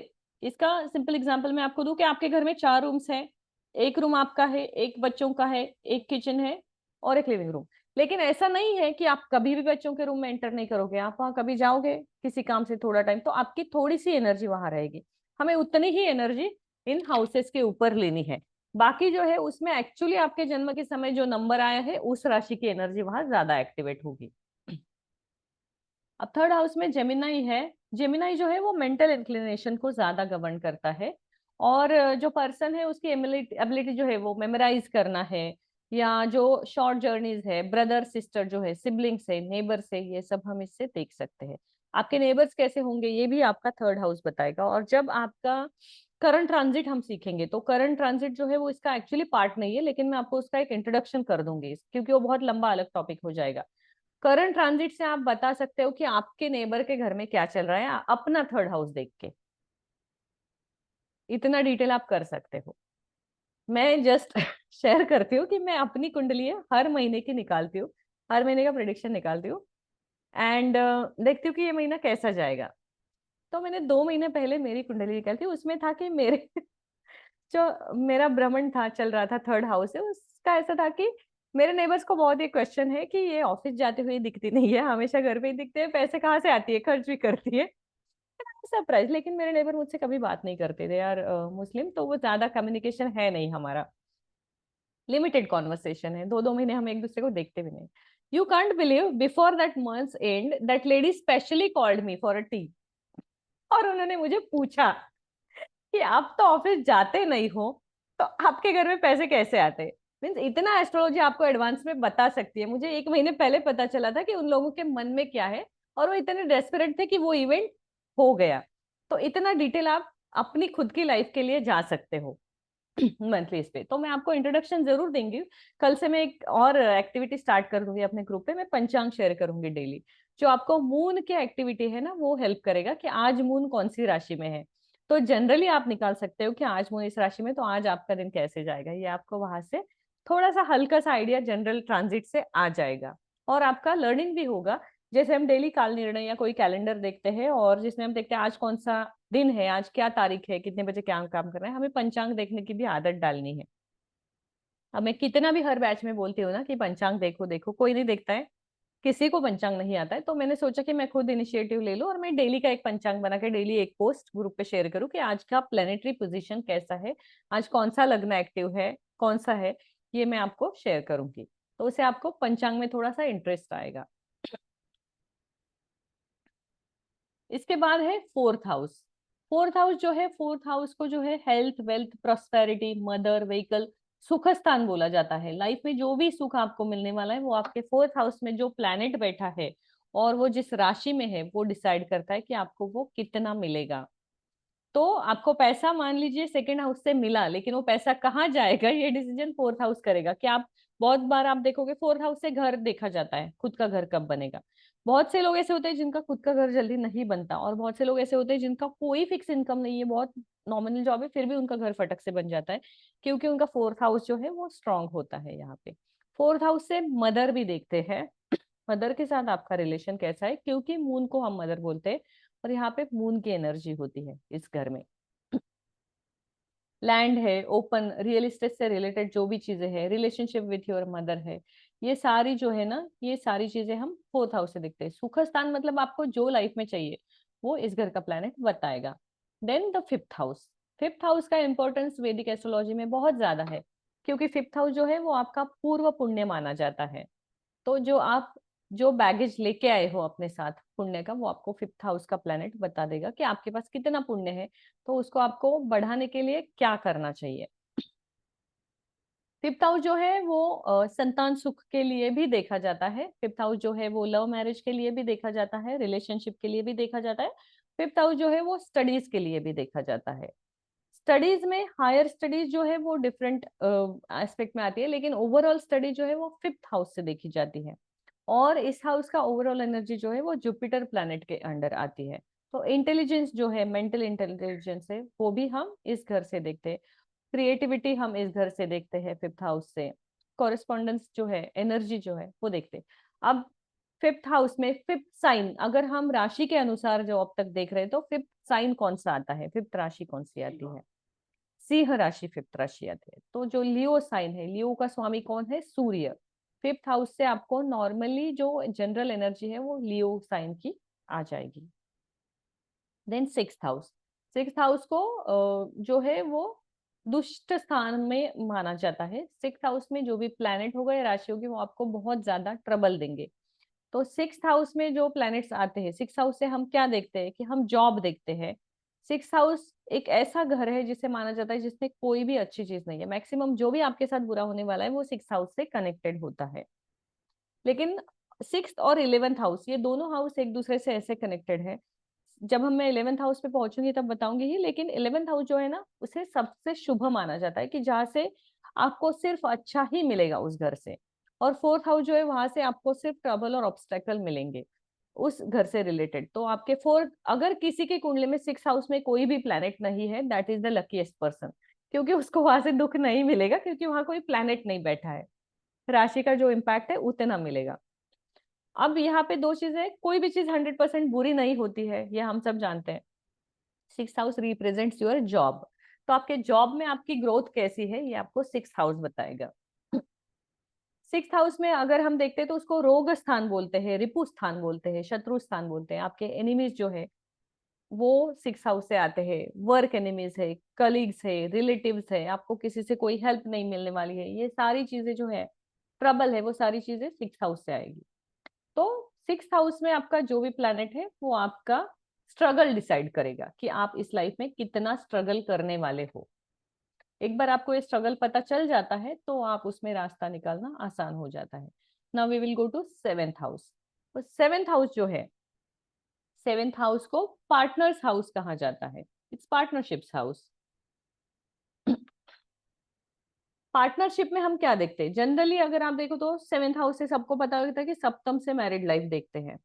सप्तम से मैरिड लाइफ देखते हैं, लेकिन सिर्फ सप्तम से मैरिड लाइफ नहीं देखते हैं। आप कोई भी इवेंट देखोगे एस्ट्रोलॉजी में वो 3 घरों से जुड़ा हुआ होता है। जैसे मैंने कहा था, सप्तम से शादी देखेंगे, लेकिन लव तो 5th हाउस से देखा था हमने। तो लव मैरिज होगी कि नहीं ये हम 5 और 7 के कॉम्बिनेशन से देख सकते हैं। और शादी होने के बाद आपकी लाइफ में रोमांस है या नहीं है वो आपको 12th हाउस बताएगा। तो आपको जब किसी की शादी के बारे में देखना है कि उसकी मैरिड लाइफ कैसी है, तो आपको 5, 7 एंड 12th ये हाउस इसको स्टडी करना है। जनरली अब हम देखते हैं कि 7th हाउस में जो है वो पार्टनरशिप है। It always is doesn't mean it can B life partner, it can be friend, it can B business partner. तो जिस भी प्रकार की पार्टनरशिप है हम वो इन घरों से देखते हैं। रिलेशनशिप्स जो है वो इस घर से देखते हैं। किसी से डील करना है वो इस घर से देखते हैं। जो इस घर में जो भी प्लैनेट होगा वो आपकी डायरेक्ट पार्टनरशिप पे इम्पैक्ट करेगा। और दृष्टियां, अब हम आगे देखेंगे। दृष्टियां जो है एस्पेक्ट है हर प्लैनेट की कितनी कितनी है। तो जब हम दृष्टि का पार्ट देखते हैं तो हर प्लैनेट को 7th एस्पेक्ट होती है, यानी 7वीं दृष्टि। अगर आप फर्स्ट हाउस से 7 तक काउंट करोगे तो वो डायरेक्ट एस्पेक्ट आ गया। जो भी प्लैनेट आपके फर्स्ट घर में बैठा है वो डायरेक्टली आपके 7th हाउस को एस्पेक्ट कर रहा है। एग्जैक्टली 7th में अगर कोई प्लैनेट है वो भी आपके फर्स्ट हाउस को इम्पैक्ट करेगा। तो वो है एस्पेक्ट, जो वो भी पार्ट आज हम ले लेंगे। 7th हाउस जो है वहां पे लीब्रा साइन आता है। Libra is a balance. तो वो बैलेंस करना हमें सिखाता है। और लीब्रा जो है वो भी वीनस के अंडर आता है। तो यहाँ पे आपको ये दोनों एनर्जी मिलेगी। अब आप देखिए पार्टनरशिप हम 7 से देख रहे हैं, वहां पे लीब्रा साइन आ रहा है, वीनस के अंडर आ रहा है। जब एक्स्ट्रा मैरिटल अफेयर्स हमें देखने हैं या हमें ऑफिस से रिलेटेड कोई कंट्रोवर्शियल चीजें देखने, तो हमें 7th हाउस उसमें बहुत हेल्प करता है। Because it is a house of romance, it has the energy of Venus also, and it is a partnership house also. And partner always is doesn't mean that it can be life partner, it can be work partner, it can be friend, it can be any partner. ये चीजें अगर किसी की कुंडली में है तो आप उनका बिहेवियर चेक कर सकते हो इससे। Now the house is 8th house. ये कैरेक्टर, ये जो भी नोट्स मैंने दिए ना, make sure you will thorough it. ये आपको बहुत हेल्प करेंगे वास्तु में। This is just a basic astrology I am taking, so you will understand vastu very well. और आप वास्तु में चेंज करके नेचुरली अपनी कुंडली को हील कर सकते हो, बदल कर सकते हो। 8th हाउस जो है वो शनि के अंडर, वहां पे शनि का आधिपत्य ज्यादा माना जाता है। 8th हाउस को मृत्यु स्थान भी कहा जाता है, ऑकल्ट साइंस भी कहा जाता है, गूढ़ हाउस जो बोलते हैं ना, गूढ़ विद्या या मिस्टीरियस थिंग्स, हिडन थिंग्स, वो सारी 8th हाउस से देखी जाती है। इसे रंध्र भाव भी कहा जाता है। डेथ भी किसी की हम देखते हैं तो 8th हाउस से होता है। तो जब हम इसे पॉजिटिवली बोलना है तो किस हमारी लाइफ कितनी लंबी है वो हम 8th हाउस से देख सकते हैं। सडन इवेंट जैसे हमारी लाइफ में होते हैं। सेकेंड हाउस जो है वो हमने देखा कि पैसे रिलेटेड है, मरकरी प्लैनेट पैसे से रिलेटेड है। लेकिन 8th हाउस से भी हम लॉटरी या जो गड़ा हुआ धन किसी को मिलता है, अचानक पैसे का बैग मिल जाता है किसी को, वो सारा 8th हाउस से मिलता है, वो आपको सेकेंड हाउस नहीं देता। तो जब आप बहुत से लोग देखोगे कि किसी को बस में या कहीं गए और एक पैसे का बैग मिल गया, सोना मिल गया, या किसी के घर में पुराने जमाने में धन गड़ा हुआ रहता था, ये सारी चीजें, या कोई लॉटरी में उसको बड़ा अमाउंट मिल गया, कौन बनेगा करोड़पति में गया, वहां उसको बड़ा अमाउंट मिल गया, तो वो सारी चीजें 8th हाउस से हमें पता चलती कि हमारी कुंडली में हमें ऐसी कोई चीजें मिलने वाली है या नहीं। बहुत से लोग आप देखते हो, आप बाकी चीजें छोड़ दो, जनरल आप हाउजी तो हर कोई खेलता है। आप हाउजी अगर खेलते हो तो हाउजी में आप देखते हो कि यार 50 रुपए लगे और एक बंदा सारे 200-300 लेके गया और हमें तो कुछ नहीं मिला। तो यहाँ पे भी वो रोल इम्पैक्ट करता है। अगर आपका 8th हाउस सपोर्ट नहीं कर रहा है ना, तो आप ये मान के चलिए कि आपके जाने वाले सिर्फ गेम एंजॉय करना है। और लॉटरी के तो कभी पड़िए ही मत पीछे, कभी लॉटरी का टिकट मत खरीदिए, कभी शेयर मार्केट में अंधाधुंध बिना कंसल्ट किए हुए इन्वेस्टमेंट मत कीजिए। किसी और का फायदा हो रहा है इसका मतलब ये नहीं होता कि आपका भी होगा। आपको अपनी कैपेसिटी, अपने प्लेनेट की कैपेसिटी, अपने हाउस की कैपेसिटी चेक करनी है, बाद में डिसीजन लेना है। 8th हाउस जो है वो लिब्रा के बाद जो आता है वो स्कॉर्पियो साइन रूल करता है। और मिस्टीरियस चीजें जो है, आर्शियोलॉजी जो है वो भी इसके अंदर आती है। क्रॉनिकल इलनेस जो होते हैं, एकदम बीमारी, बेड रिडननेस, ये सब जो है वो इस हाउस से देखा जाता है। अब थोड़ी देर पहले जब हम बात कर रहे थे भावों की, तब मैंने बताया था जुपिटर अष्टम में होगा तो वो बहुत अच्छे एस्ट्रोलॉजर होते हैं। जुपिटर का एक रूल फर्स्ट क्लास में हमने डिस्कस किया था कि जुपिटर जहां देखता है, जहां उसकी दृष्टि होती है, वहां वो एक्सपांशन देता है। और जिस घर में, जिस भाव में वो बैठा है, उस भाव की वो स्थान हानि कर देता है, मतलब वो उस भाव के रिजल्ट को नष्ट कर देता है। जिनका जुपिटर अष्टम में है, मान लीजिए वो लोग सच में लकी है, क्योंकि ये डेथ का हाउस है। तो उस घर से अगर हम बीमारियां देखते हैं तो जुपिटर उनकी बीमारियों का अस्त कर देगा, तो उनकी एक अच्छी लंबी लाइफ होगी। Irrespective other planet also play their own role, but उन लोगों को हेल्थ इश्यू बहुत कम से कम आते हैं, लंबी लाइफ रहती है, और उनकी डेथ भी बहुत पीसफुल होती है, उनको कोई ज्यादा ट्रबल अपनी लाइफ में नहीं आता है। जो भी प्लेनेट आपके 8th हाउस में बैठा होगा वो आपको बताएगा कि आपकी इस जर्नी का एंड कैसे होने वाला है, और आप कितना जियोगे और कब तक जियोगे, आपको कोई इलनेस होगा या नहीं होगा, आपको कौन से टाइप की बीमारियां आएगी, ये भी वो आपको बता देगा। Psychology, astrology, mathematics, paranormal activities, several various body parts governed by this sign, ये यहाँ से हम देखते हैं। pelvic bones, ये सारी चीजें जो है वो हम अष्टम भाव से देखते हैं। अष्टम भाव के बाद जो आता है वो 9th हाउस। 9th हाउस जो है वो ट्रुथ है, प्रिंसिपल है, ड्रीम्स है, इंट्यूशंस है, ऑल डिफाइंड। 9th हाउस जो है ना, वो स्पिरिचुअल एनर्जी भी जो है वो मैक्सिमम, रिलीजियस एनर्जी जो है वो 9th हाउस से देखी जाती है मैक्सिमम।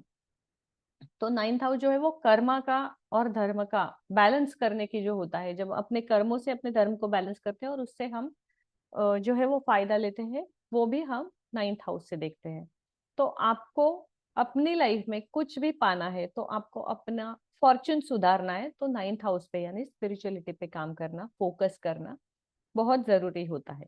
9th हाउस में आपके जो भी प्लैनेट बैठा है वो आपको ये बता सकता है कि ये जो पर्टिकुलर पर्सन है, जिसके कुंडली है, क्या ये कोई पूजा अर्चना कर सकता है, क्या ये कंसंट्रेशन करेगा, क्या इसे स्पिरिचुअल एक्टिविटीज पसंद आएगी या नहीं।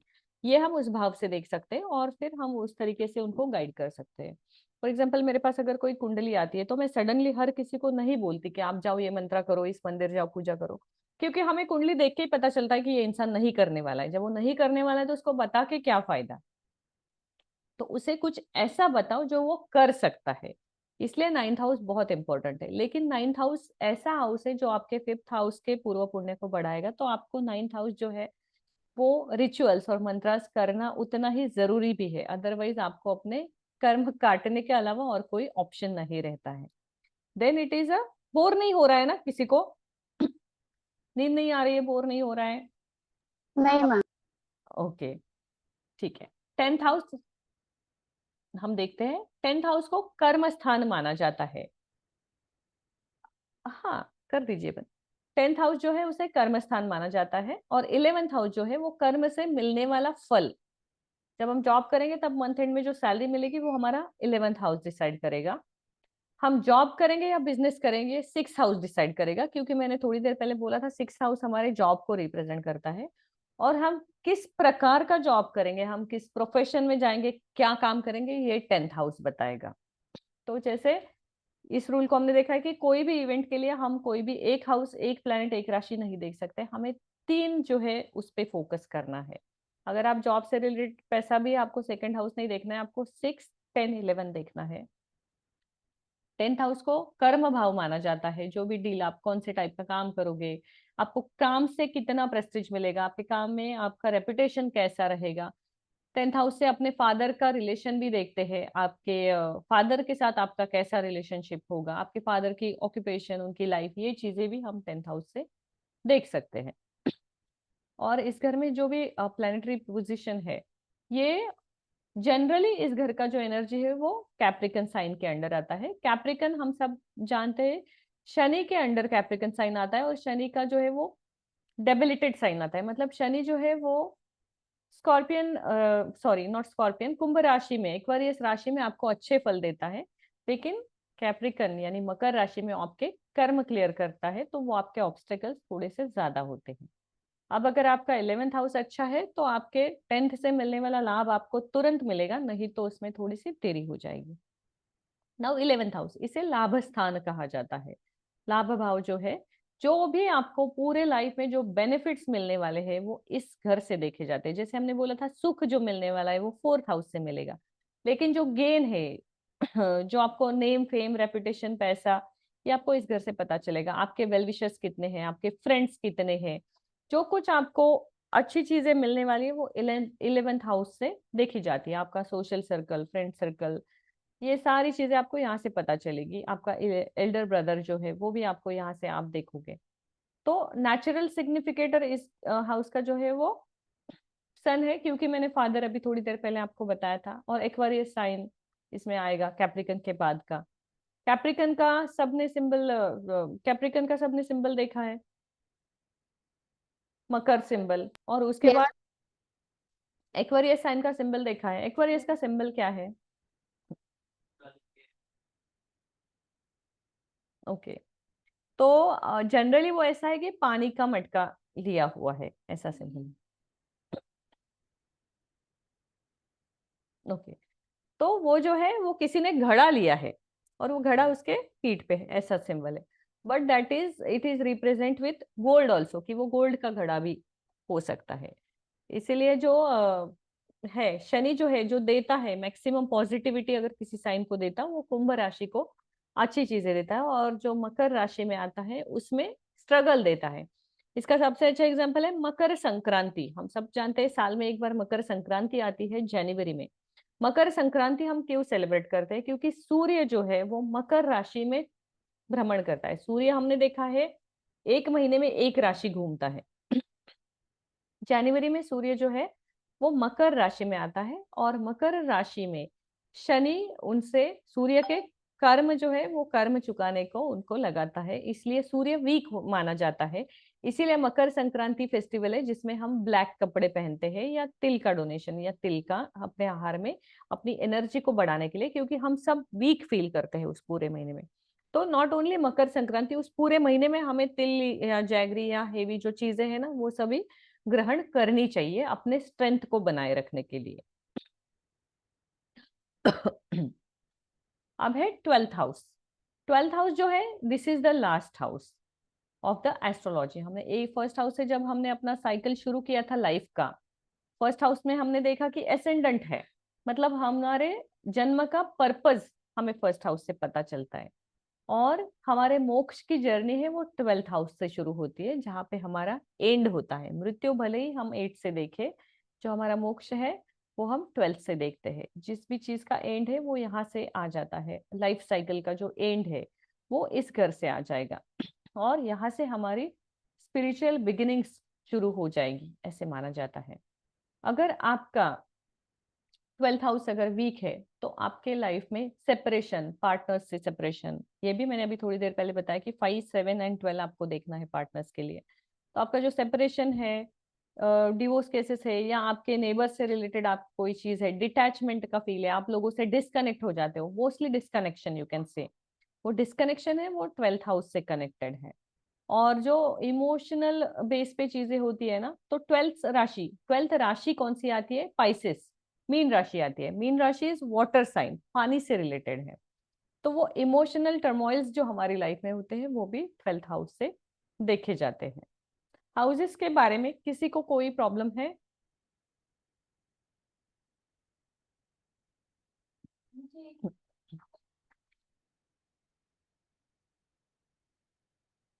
हम्म। राशि, सैटर्न की राशि रूल करेगी।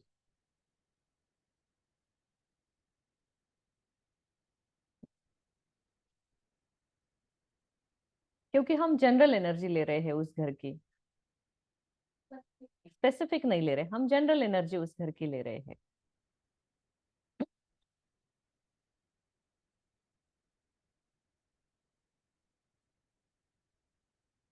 नहीं होगी। सन कहाँ बैठा है? वो फादर को रिप्रेजेंट करेगा। लियो साइन कैसा है? वो फादर को रिप्रेजेंट करेगा। अब इसके बाद और इसमें किसी को कोई प्रॉब्लम है? पूछिए। एक्सल्शन और डबलेशन लेते हैं हम, या श्रद्धा? नहीं ma'am, so far so good. Okay. Any difficulty, any problem और anything you want to ask? नहीं, अभी तक तो नहीं। ठीक है, समझ में आ रहा है ना? यस। Okay, thank you. अगर आपको कहीं पे भी लगे कि डिफिकल्ट हो रहा है या ज्यादा हो रहा है, आप मुझे रोक सकते हो। I will change the method to make.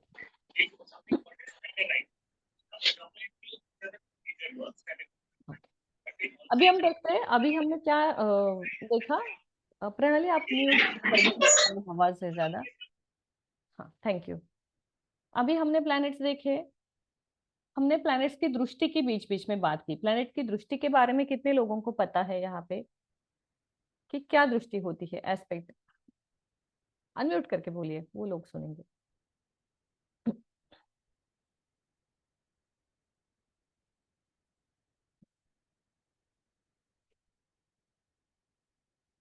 Planets की दृष्टियां जो है, पीयूष तुम्हें याद है दृष्टियां, एस्पेक्ट्स ऑफ प्लैनेट? तुम्हारे क्लास में हुई थी?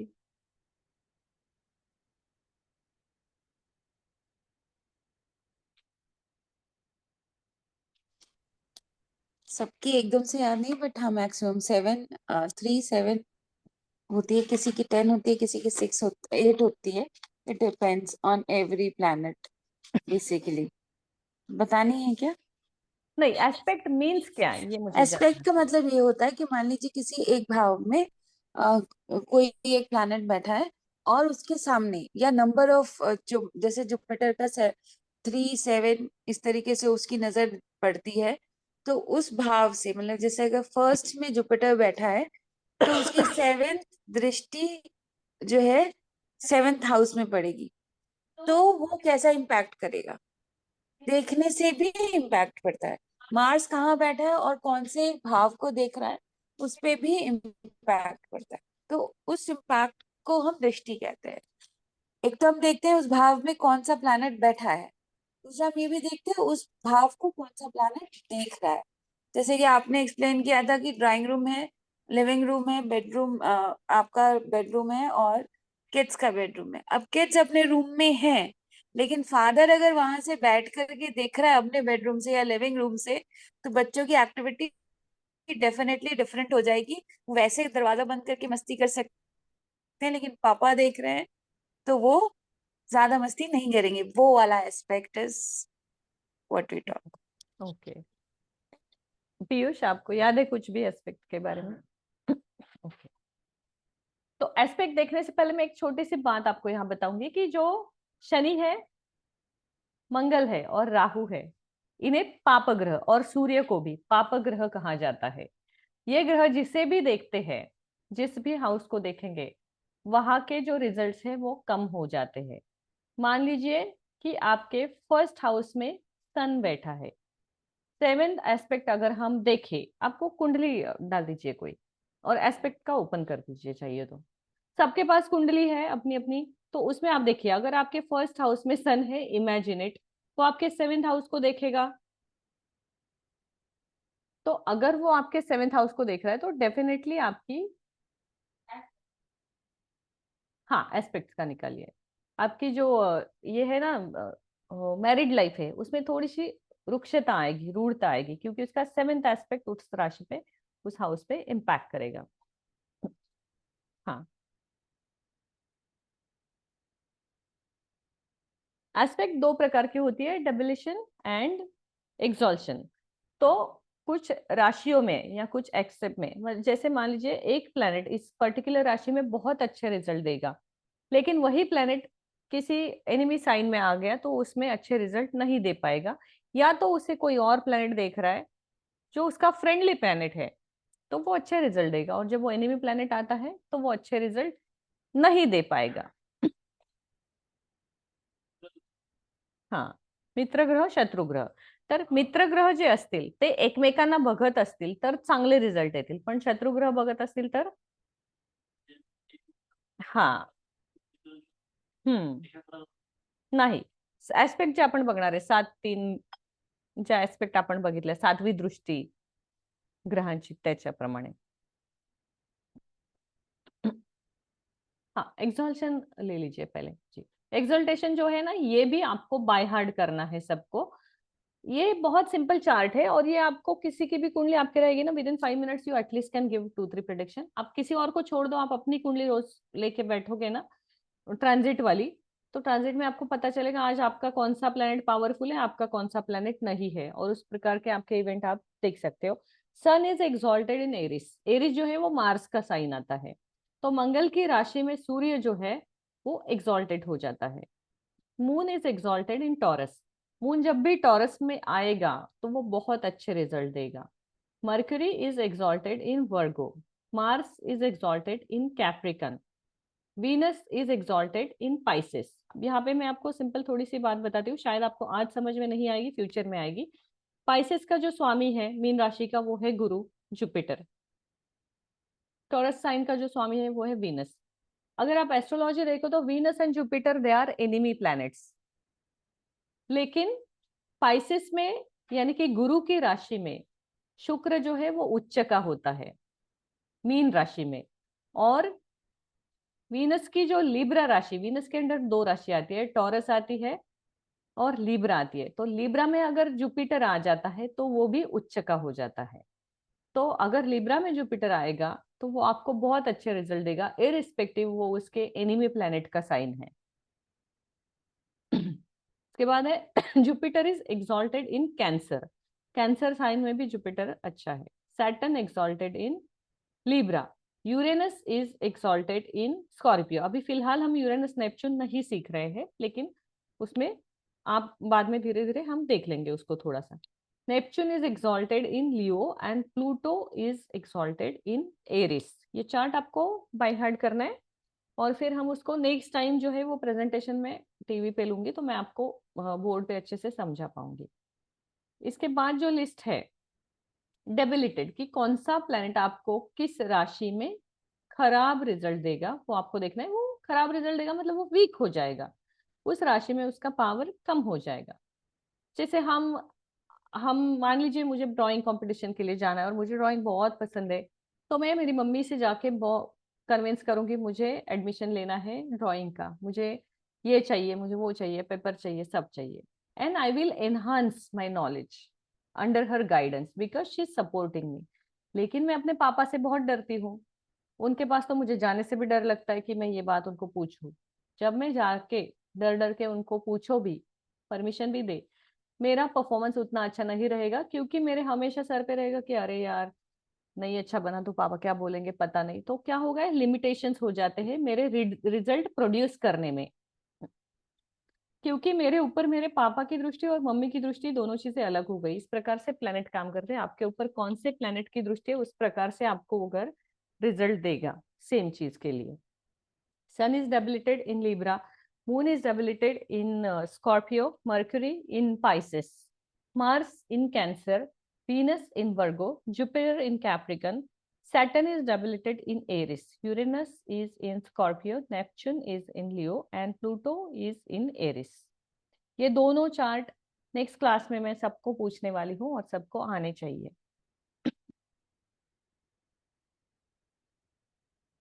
कंबस्टन, थोड़ा एसी चलाए, वेंटिलेशन हो जाएगा। नाउ कंबस्टन, कंबस्ट मतलब वो अपना कोई भी रिजल्ट प्रोड्यूस नहीं कर पाता उसमें।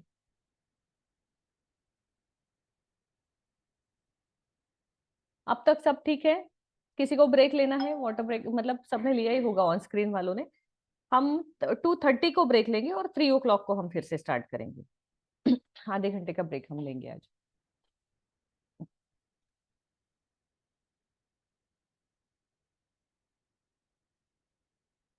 तो अभी हम प्लैनेट का कंबस्टन मतलब उनका जो है वो देखते हैं कि वो कंबस्ट कौन सी राशि में कौन से प्लैनेट के साथ होता है। The term combustion is used to indicate the proximity of planet which is near sun. Sun is a fire and planet near is considered to be burned by the rays of sun. ये तो हमें science ने already सिखा दिया है। हम सब जानते हैं कि सन के रेज में जो भी प्लैनेट आएगा, सन के रेज में कौन से प्लैनेट आते हैं? वीनस आता है, मर्क्यूरी आता है, जो क्लोजेस्ट प्लैनेट सन के हैं। तो इसे हम साइंस में जब देखते हैं तो क्या होता है? Sun is a fire planet, it's a fire ball. उसके आसपास जो भी आता है वो उसको जला देता है, इसलिए उन प्लैनेट्स पे जीव सृष्टि नहीं हो पाई क्योंकि वो सन के ज्यादा क्लोज रेज में आ जाते हैं। Now planet is weak, which planet is considered as a weak and which has lost all his potential to give the results? It is always not so. The classics have specified, classic means जो हमारे वेदास है वो, the longitudinal distance of the planet from sun within. Which planet gets combust? This distance is measured on either side of sun. तो सूर्य को जो है वो astrology में सबसे महत्व दिया गया है। अब देखोगे हमारे इसमें पृथ्वी कहीं पे भी नहीं है क्योंकि हम पृथ्वी पे खड़े होके सारे प्लैनेट्स को देख रहे हैं। तो एस्ट्रोलॉजी का आप जो चार्ट देखोगे, हमने 12 राशियां 12 कर देखे, आपको किसी भी इसमें पृथ्वी के लिए कोई संदर्भ नहीं आया क्योंकि हम खुद पृथ्वी पे है, तो हम यहाँ से सब एनालाइज कर रहे हैं।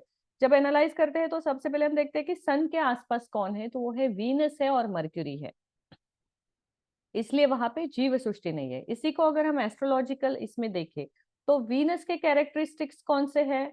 लग्जरी है, रोमांस है, मैरिड लाइफ है, वाहन सुख है, पैसा है, ग्लैमर है। अगर आपकी कुंडली में वीनस और सन कम साथ में है या पास में है डिग्रीज में, तो वीनस आपको वो रिजल्ट नहीं दे पाएगा because sun becomes powerful. Same with Mercury, Mercury अगर सन के क्लोज रेंज में आ जाता है आपके कुंडली के चार्ट में तो आपको पैसे से रिलेटेड प्रॉब्लम्स आ जाएगी। तो सन के रेस में जो भी आएगा वो प्लैनेट कंबस्ट हो जाता है। Next slide. Some scholars recommend taking this distance at 8 degree to 30 minutes for all planets. Other text placement of sun, ये आपके लिए बहुत हेवी हो जाएगा तो ये मैं आपको नहीं बता दूंगी। जनरल रूल हम देखते हैं कि when planet is beyond the range of combustion but in the same sign with sun is not taken as a combust.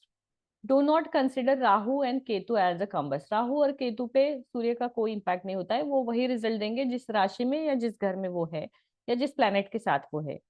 When planet is moving away from sun, then effect of combustion is less. जैसे आप देखोगे कि moon जो है वो उसके circle लगाता है या मर्क्यूरी है उसके सर्कल लगाता है, तो जितना वो उसके क्लोज जाएगा उतना उसका जो है वो डैमेज होगा, लेकिन जैसे ही वो उसको क्रॉस करके आगे जाके धीरे धीरे दूर जाएगा। ऐसे इवेंट हमारे लाइफ में होता है कि कभी धीरे धीरे करके हम लॉस में चले जाते हैं और फिर आगे चल के उससे धीरे धीरे निकल आते हैं। It depends on the planetary movements around the sun. When a planet moving towards sun, then the effect of combustion is more. जितना सन के जोन में हो जाएगा उतना उसको ज्यादा तकलीफ होगी।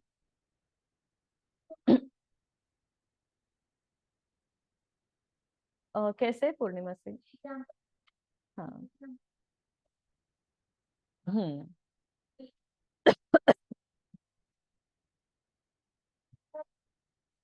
कम हो जाता है। घटता होता है। हाँ, लेकिन पूर्णिमा में मून पॉजिटिव होता है ना, यहाँ पे तो वो जल जाएगा कुछ है तो।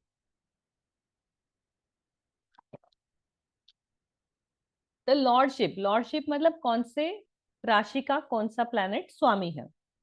सो sun is a lord of which sign and which houses, ये हमें देखना है। तो हम सब जानते हैं लियो साइन, हमने देखा है कि सूर्य के अंडर जो है वो सिंह राशि के लोग आते हैं। उनको आप देखोगे तो उनका बिहेवियर भी थोड़ा सा रूड होता है, कम बोलेंगे, काम की ही बात करेंगे और बहुत स्ट्रेट फॉरवर्ड होंगे, और चीजें जो है वो सच बोलना वो पसंद करते हैं, किसी को अच्छा लगे या नहीं। वो सन का जो इम्पोर्टेंस है, सिग्निफिकेंट है, वो उसमें आता है। Lordship of sun is important when sun is the lord of third, sixth and eight house. Twelfth, then combustion is more harmful when sun is in the lord of angels और trines. ये भी आपके लिए जरूरी नहीं है, इसका वास्तव में कोई ये नहीं है, इसको हटा दीजिए आप।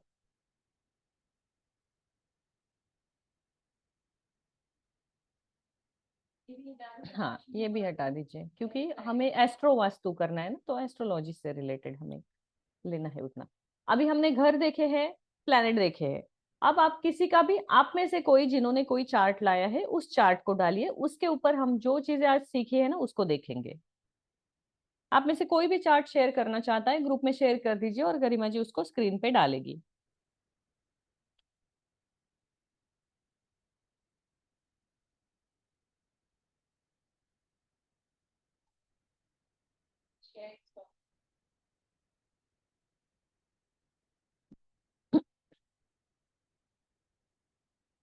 किसी को चार्ट देना है, जो भी आपने किए हैं 6-7 चार्ट्स ग्रुप में शेयर कीजिए, उसमें से कोई भी एक जो आपको लगे कि आपको उसको देखना है, हम उसके ऊपर डिस्कशन कर लेते हैं थोड़ी देर।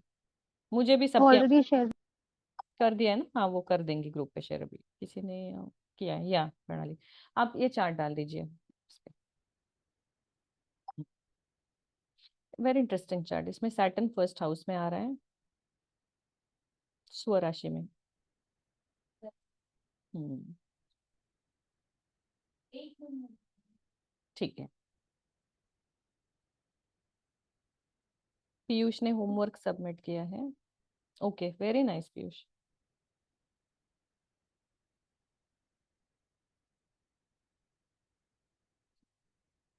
हाँ, पहले आप प्रणाली का लीजिए, फिर पीयूष का लीजिए, जो भी उन्होंने शेयर किए हैं।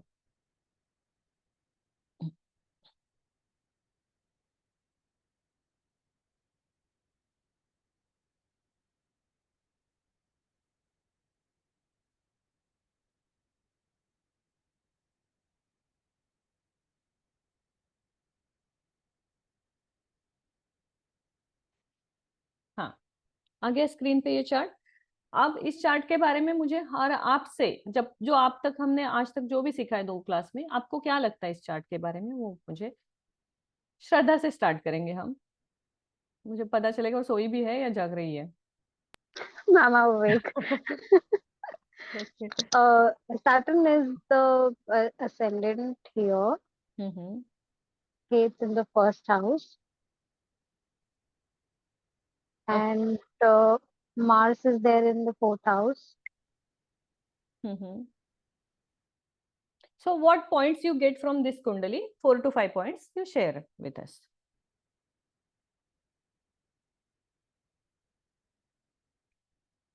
चार्ट चला गया।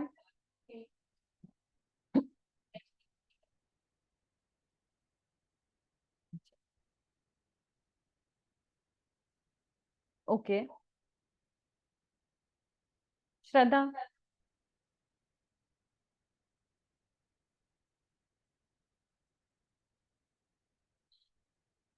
Yeah, she was telling about Saturn.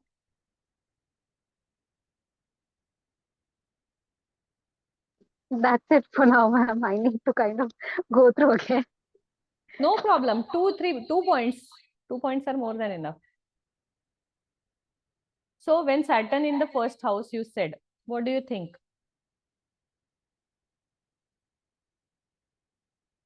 हमने अब तक क्या सीखा है? मून साइन सीखा है, एसेंडेंट सीखा है, उतना ही बता दो। इस कुंडली का मून साइन कौन सा है और इसका लग्न राशि कौन सा है।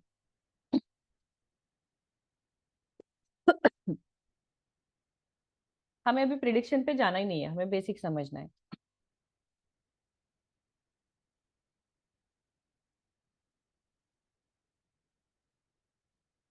नहीं आ रहा है वो भी बता दो। हाँ मैम, ये कुंडली देख के इतना ही समझ में आ रहा हाँ, तो इसका बस मुझे एसेंडेंट बता दो ना, इसका कौन सा एसेंडेंट है और मून साइन कौन सा है।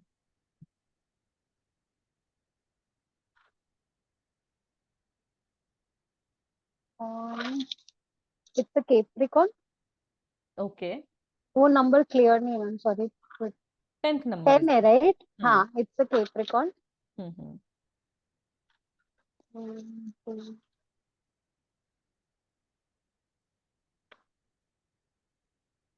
मून साइन कौन सा है इसका?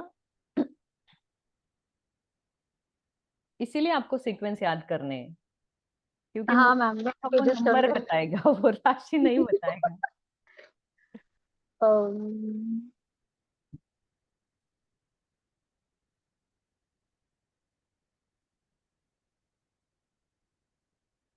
कोई और बताना चाहेगा? पीयूष? वो लोग शायद नहीं सुन पाएंगे तुमको।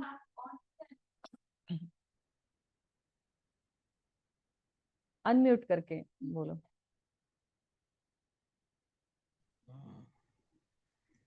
मुझे लगता है कैंसर हो सकता है। कैसे लगा तुम्हें कैंसर? मेरा कुंडली देखा एक्चुअली, वो नहीं, अपोजिट में मुझे दिख गया। जो हमने कुंडली लिया है ना, उसमें कौन सा है मून साइन? नहीं मैडम, ये नहीं समझ रही। ओके, प्रणाली आप बताओगे इसका एसेंडेंट और हाँ, मून साइन? ओके, अभी मैं खुद कंफ्यूज हूँ एक्चुअली. मेरा मून साइन तो कन्या आहे हाँ। और सनशाईन कर्क कॅन्सर. पण ओके. आता आपण इथं जेव्हा 10th नंबर बघतो, म्हणजे जितकं मी वाचलंय, हाँ, सो 10th इज मकर कॅप्रिकॉन. बरोबर आहे. करेक्ट. सो मग इथं माझी मून साइन कन्या कशी काय किंवा सनशाईन कर्क कशी काय? सो मून आय एम जो आहे कन्फ्युज. तो मून हा, 6 नंबरच्या इथे आहे. म्हणून कुठे गेला? हा. मून, मूनच्या हा इथे 6 नंबर लिहिलाय. हम्म. हा 6 हा, कन्या.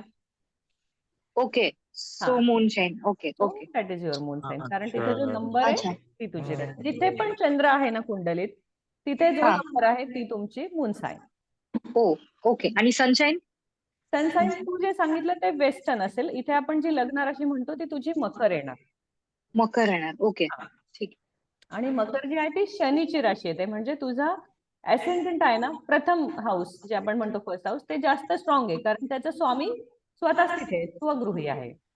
शनी हा स्वतःच्या राशीमध्ये आहे, म्हणजे तो पॉवरफुल आहे. शनी पॉवरफुल आहे तुझ्या कुंडलीमध्ये.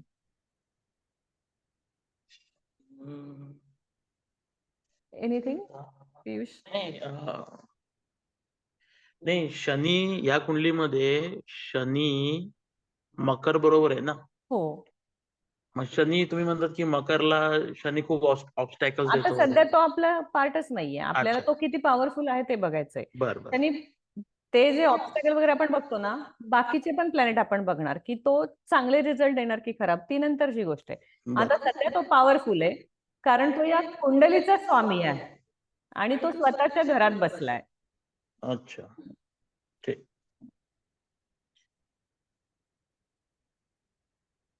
गरिमा जी, आपको इस कुंडली के बारे में बोलना है कुछ?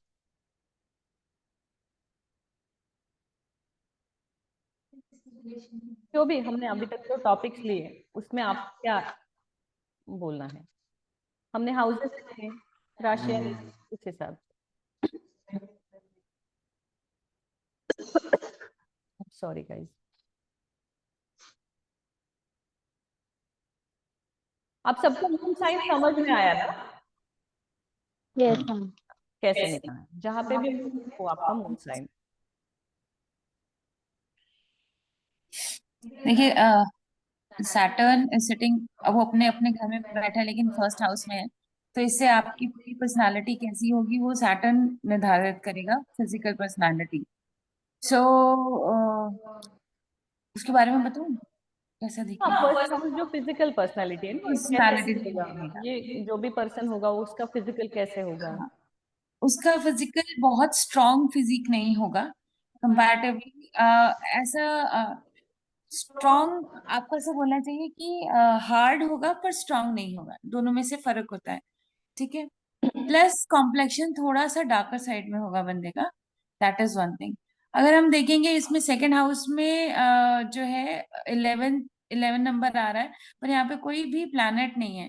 तो जहां हम प्लैनेट है हम उसकी बात करते हैं। अगर हम इसका दृष्टि देखेंगे, सैटर्न की दृष्टि उसके 7th हाउस पे पड़ रही है, दृष्टि भी हमने बात की है ना।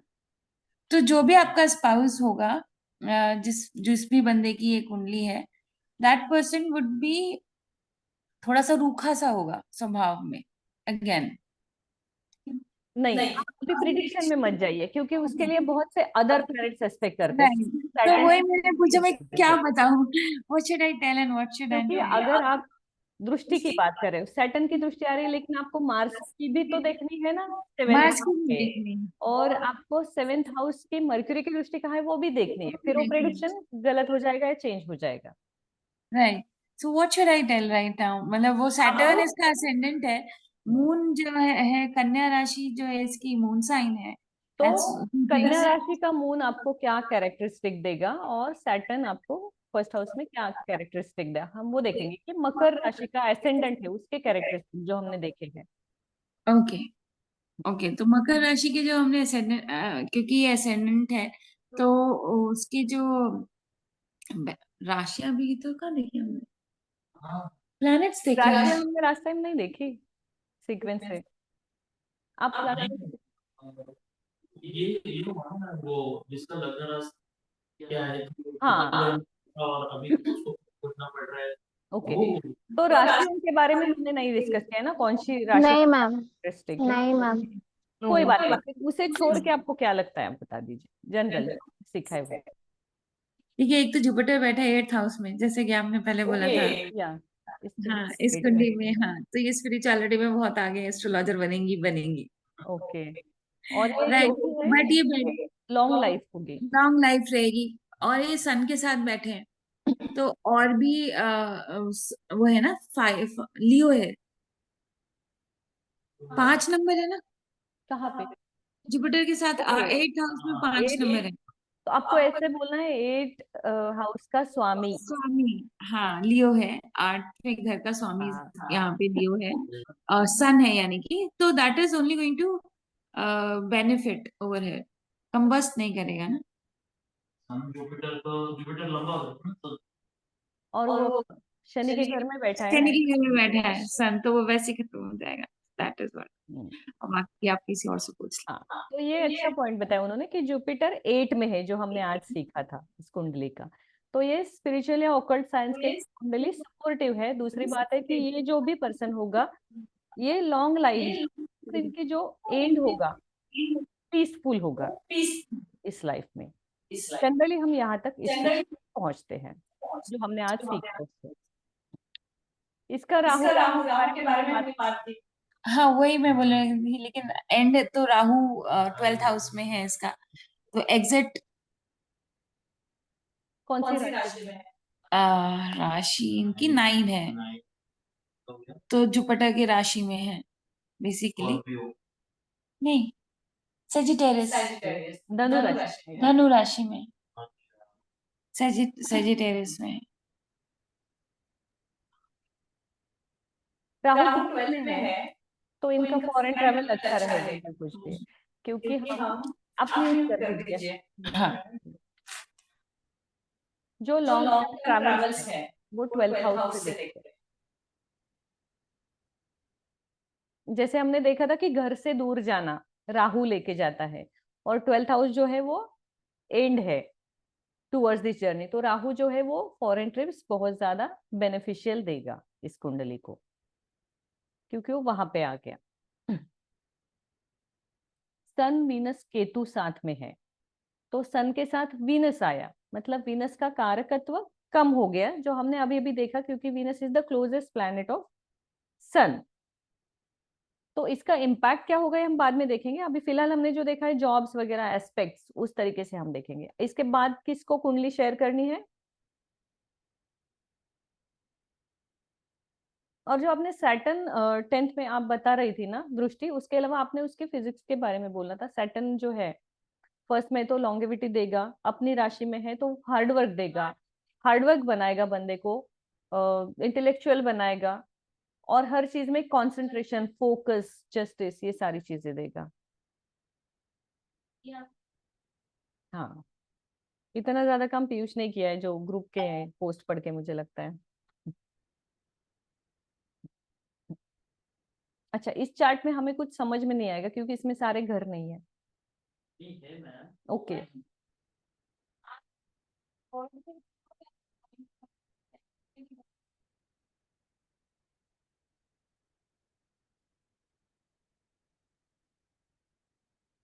हाँ, क्योंकि इसमें घर समझ में नहीं आ रहा है कौन से घर में कौन से। कोई प्रॉब्लम नहीं, टेक योर टाइम।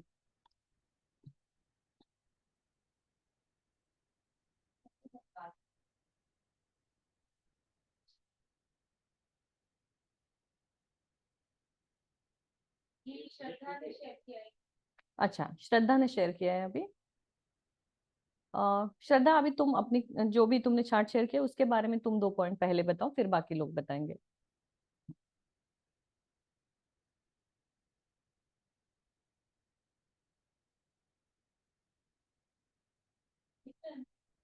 हाँ,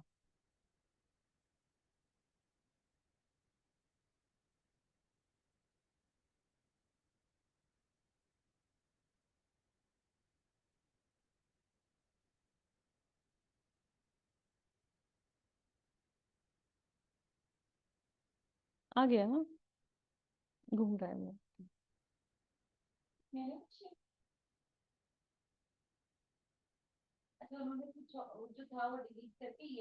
ओके। श्रद्धा, मैम बस इतना बताना, ये मेल की है या फीमेल की है और आपको इस कुंडली से क्या समझ में आया। ये फीमेल की है और टॉरस है, असेंडेंट राशि। राशि असेंडेंट नहीं होती है उसके। सॉरी, असेंडेंट प्लैनेट है। टॉरस है, टॉरस फर्स्ट हाउस में, उसका स्वामी कहाँ पे है ये। स्वामी राशि बोलेंगे। टॉरस का स्वामी कौन है। मैम वो नहीं पढ़ा है मैंने। अच्छा, तो अभी नोट्स जो है ना तुम्हारे सामने उसमें सर्च कर लो, देख लो। वीनस है। ओके। अब नाउ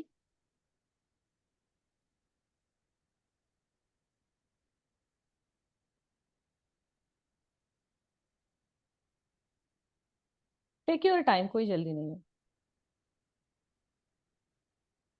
और इसका मून साइन लियो है। मून साइन लियो क्यों है इसका। um,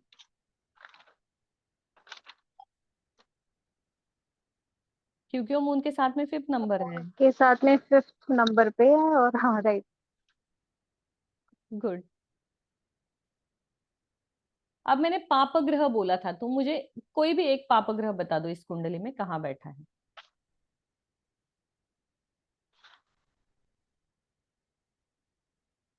इसका शनि मंगल राहु, राइट। ओके, इसका and one more is there, जो हम हर किसी को लगता है कि वो पाप ग्रह नहीं है, जिसके बारे में आज हमने सबसे ज्यादा बात की।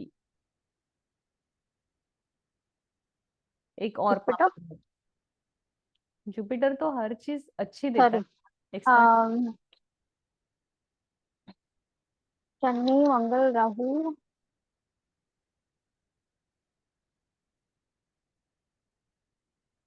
हाँ, these three are प्रणाली, remaining। पाप ग्रह कोई भी बता देगा, कोई भी बता दो।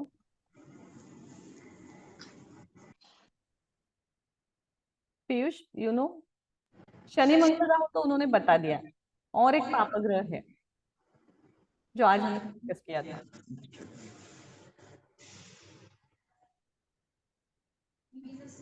नहीं, वीनस तो बाकी के तो सब अच्छे हैं मतलब, सन। लेकिन वो तो किंग मतलब उसमें आता है ना। तो वो पाप ग्रह है। सन जहां पे भी होता है सबको सुखा देता है, वीनस को जला देता है, मरक्यूरी जला देता है, उसको तुम अच्छा कैसे मान सकते हो। वो आपकी लाइफ से रोमांस हटा देगा, उसके पास वीनस जाएगा तो। सन इज ऑल्सो अ पाप ग्रह। और वो मैंने अभी जस्ट बोला था आधे घंटे पहले। गुड। अभी इसमें टॉरस जो है वो एसेंडेंट इसका है, टॉरस एसेंडेंट आता है और उसका स्वामी कहाँ बैठा है, 5th में बैठा है। तो इससे आपको क्या लगता है, क्या कनेक्शन हो सकता है?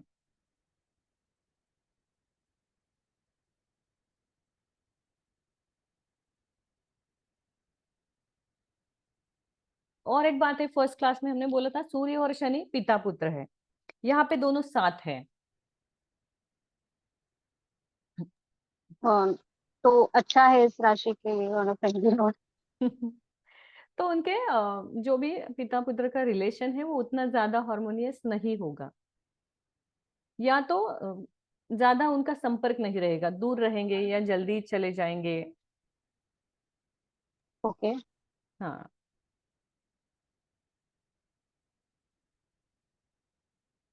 और इसका गुरु अष्टम स्थान देखिए, हमें एस्ट्रोलॉजी के लिए हमने क्या सीखा, अष्टम स्थान कैसा है वो भी हमें देखना है ऑकल्ट साइंस का। इस कुंडली में अष्टम स्थान कैसा है, ये सपोर्टिव है या नहीं है, आपको क्या लगता है?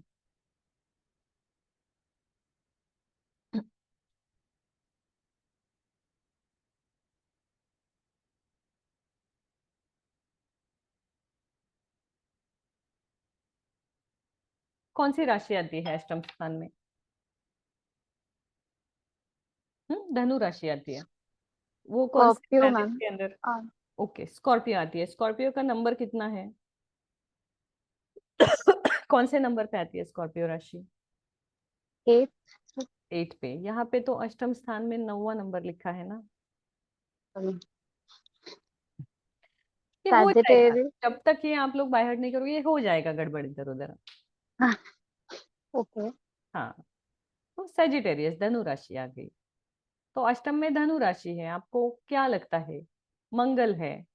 आपको क्या लगता है इस कुंडली के बारे में, ऑकल्ट साइंस के बारे में? How the personality will be. First house से हमने देखा है कि हम आरोग्य देखते हैं, शरीर देखते हैं, फर्स्ट हाउस में जुपिटर है। तो आपको क्या लगता है इस कुंडली के बारे में? केतु भी है वहां पे एसेंडेंट में।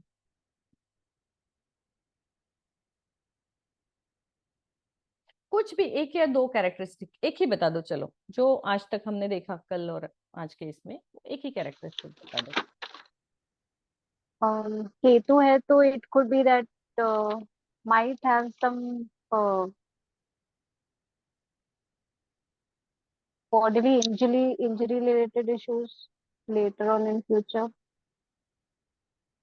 नहीं, हमें नहीं। प्रिडिक्शन में जाना नहीं है, हमने अब तक जो सीखा है उसके बारे में देखना है। क्योंकि जब हम प्रिडिक्शन में जाते हैं तब हमें दृष्टि या वो सब देखना है, नक्षत्र देखना है, जो हमने अभी तक सीखा ही नहीं है। चलो सिर्फ केतु को पकड़ो, केतु के बारे में कुछ बोलो इस कुंडली से रिलेटेड जो हमने सीखा। फॉरेन ट्रैवल हो सकता है। वो राहु से होता है। होता मैम। ठीक है, कोई और बताना चाहेगा? केतु से रिलेटेड एक पॉइंट, एक ही क्वेश्चन सबके लिए। केतु से रिलेटेड इस कुंडली से मुझे कुछ भी आप बताइए, एनीवन।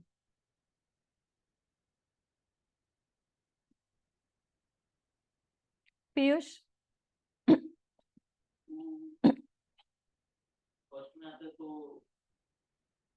अगर तुम नोट्स में ढूंढोगे नहीं मिलेगा, ध्यान से क्लास सुना होगा तो डेफिनेटली मिलेगा, आज ही हमने बात की है।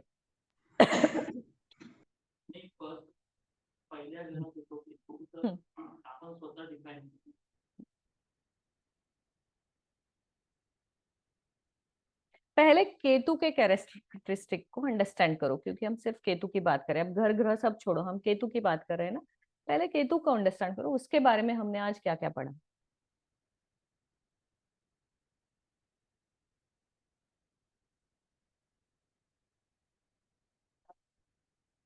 अनम्यूट करके बोलिए।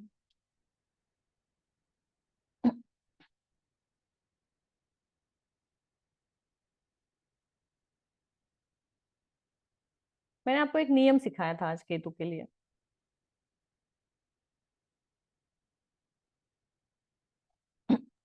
प्रणाली, she is gone I believe. नाही आहे मी. आहे का? मला कन्फ्यूज झालं actually, so I don't know. Okay. हा, केतू बद्दल आपण आज एक गोष्ट शिकलो, एक नियम मी तुम्हाला सांगितला होता आणि सगळे विसरले, तर मी परत एक रिमाइंड करते. मैंने बोला था केतु जिस भी घर में होगा उस घर में उनको झुकना पड़ेगा।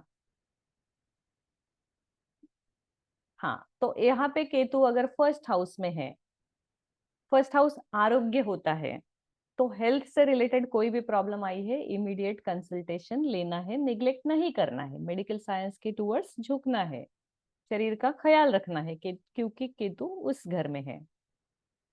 अब मान लीजिए केतु सेकंड हाउस में होगा तो क्या करना है, कौन से घर में झुकना है? दो मैं आपको बताती हूँ। फर्स्ट मैंने आपको बताया, अब मैं बताऊंगी केतु अगर सेवेंथ हाउस में है, आपको लाइफ पार्टनर के सामने कॉम्प्रोमाइज करना है या झुकना है। और एक तो मैंने ऑलरेडी सिखाते टाइम बताया था, 10th में केतु है तो आपको क्लाइंट के सामने या बॉस के सामने झुकना है। अब आपका होमवर्क है, बाकी घरों के कैरेक्टरिस्टिक हमने देखे हैं, नोट्स भी आपके पास है, तो केतु उस घर में है तो कहाँ पे आपको कॉम्प्रोमाइज करना है, झुकना है, ये आप करके लाओगे। इसके बारे में थोड़ा सा विस्तार से 2 मिनट अभी और बताती हूँ। फॉर एग्जाम्पल कि आपका केतु 10th में है तो आपको झुकना है मतलब क्या है, कॉम्प्रोमाइज करना है, या तो क्लाइंट आपसे ओवर पार हो जाएगा, तो एग्जैक्टली करना क्या है? तो जो रूल है वो है कि केतु आपको झुकाता है, सिंपल सा है। कोई भी क्लाइंट आएगा तो झुकाएगा मतलब क्या करेगा, आपको जल्दी फीस नहीं देगा, ट्रबल करेगा, एक्स्ट्रा काम देगा, फालतू के क्वेरीज पूछेगा। अगर आप जॉब में हो और 10th हाउस में केतु है तो आपका बॉस आपको परेशान करेगा। आपको झुकना है मतलब आपको तो उसके हर कोई चीज को एक्सेप्ट नहीं करना है ना। That means if you have a client, you have to bow down to that. So every time you meet someone, you have to bow your shoulders and say namaste. That will help you. If you see your boss, say good morning, whatever, but with a smile. That first step you have to take. If it is in the 7th house, it is your spouse or partner's house. So when you know your partner is upset and it is his mistake or her mistake, not yours, तो आपको wait नहीं करना है कि वो अपनी गलती मानेगा और हम तक आएगा। आपको इनिशिएटिव लेके वो गलती को साइड में रख के उससे बात करनी है। I am not asking to say sorry, I am just asking to go and talk and make it a compromise and things will sort out. Otherwise वो छोटी सी बात का झगड़ा बहुत बड़ा बन जाएगा, बिकॉज आपका केतु 7th में है तो आपका पार्टनर आपको कभी नहीं समझेगा, उसको हमेशा लगेगा कि ही इज ऑलवेज राइट और शी इज ऑलवेज राइट। तो आपको इस बात को ध्यान में रखना है कि वो ऐसे मान रहा है, अभी के लिए ठीक है ना, अभी कॉम्प्रोमाइज करना सीख लेना, जब उसका मूड ठीक हो जाएगा देन यू कैन डिस्कस कि ये कैसे गलत था, क्या गलत था। But for that particular moment you have to go down to your partners, you have to take a step back and you have to take a compromise position. तो आपकी लाइफ जो है वो थोड़ी सी बेटर हो जाएगी।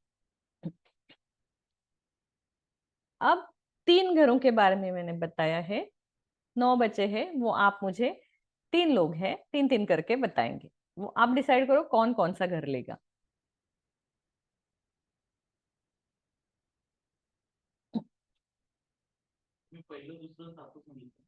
हाँ, मैंने फर्स्ट बताया, 7th बताया और 10th। तो आप जब ये कैरेक्टरिस्टिक पढ़ोगे ना, हर घर की कैरेक्टरिस्टिक क्या है और केतु की क्या है, अपने आप आपको आंसर आएंगे, बहुत डिफिकल्ट नहीं है। आपको नहीं आए तो मैं हूँ यहाँ बैठी हुई, मैं डेफिनेटली बता दूंगी। बट फिर आपका थोड़ा रिसर्च एक्टिविटीज होना चाहिए ना, माइंड थोड़ा स्ट्रेस आपको भी आना चाहिए, तब पढ़ोगे। तो हम यहाँ पे, बोलिए। नहीं, ये होमवर्क है। आराम से कीजिए, रिसर्च कीजिए आराम से कि आपको कहाँ कहाँ झुकना है, ये आप ढूंढ के लाइए। और ये आप फिर किसी को गाइड भी कर सकते हो कि उन्होंने कहाँ करना है, कि किसी को भी फर्स्ट जाके आप विश करो अगर वो उस घर से रिलेटेड है। हाँ, अनम्यूट करके बोलिए तो बाकी लोग।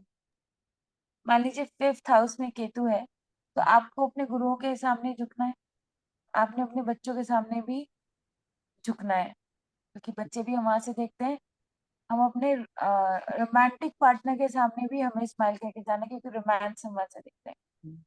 तो अब यहाँ पे ट्विस्ट ऐसा है ना, जब आपका केतु 5th में आता है ना, आपको बच्चे बहुत परेशान करेंगे। हाँ, बहुत परेशान करेंगे। आपका पेशेंस लेवल है तो आपको उनकी हर गलत बात नहीं माननी है, लेकिन आप उनसे आर्ग्यूमेंट नहीं करना है। आर्गुमेंट नहीं करना है। हाँ, और उनको सिमिलरली, हाँ, समझाना है, उनको टाइम देना है। सिमिलर टू गुरु, आपके गुरु जब केतु आपका पंचम में आएगा, आपको अपने टूवर्ड्स, गुरु नहीं लेकिन विद्या के टूवर्ड्स आएगा, जब विद्या के 9th में आएगा तब होगा। तो तब आपको आएगा। अपना नॉलेज है, मान लीजिए 5th में जैसे आपने केतु बोला, 5th इज स्टडी, स्टडी, हाँ, आपको अपने स्टडीज के टूवर्ड्स कोई चीटिंग नहीं करना है। आपको बेईमान नहीं होना एग्जाम में है। चीटिंग नहीं करना है, that okay, is going down और compromise. Accepting what it is. Yes, आया समझ में सबके? तो ये होमवर्क है। अब यहाँ पे हम थोड़ी सी विश्रांति लेते हैं और 3 बजे हम फिर से जुड़ जाते हैं सेम लिंक पे। तब तक आपको और कोई क्वेरी आए, पहले 10 मिनट हम वो क्वेरी लेंगे और फिर हम नेक्स्ट टॉपिक स्टार्ट करेंगे। ठीक है, Okay. C you everybody.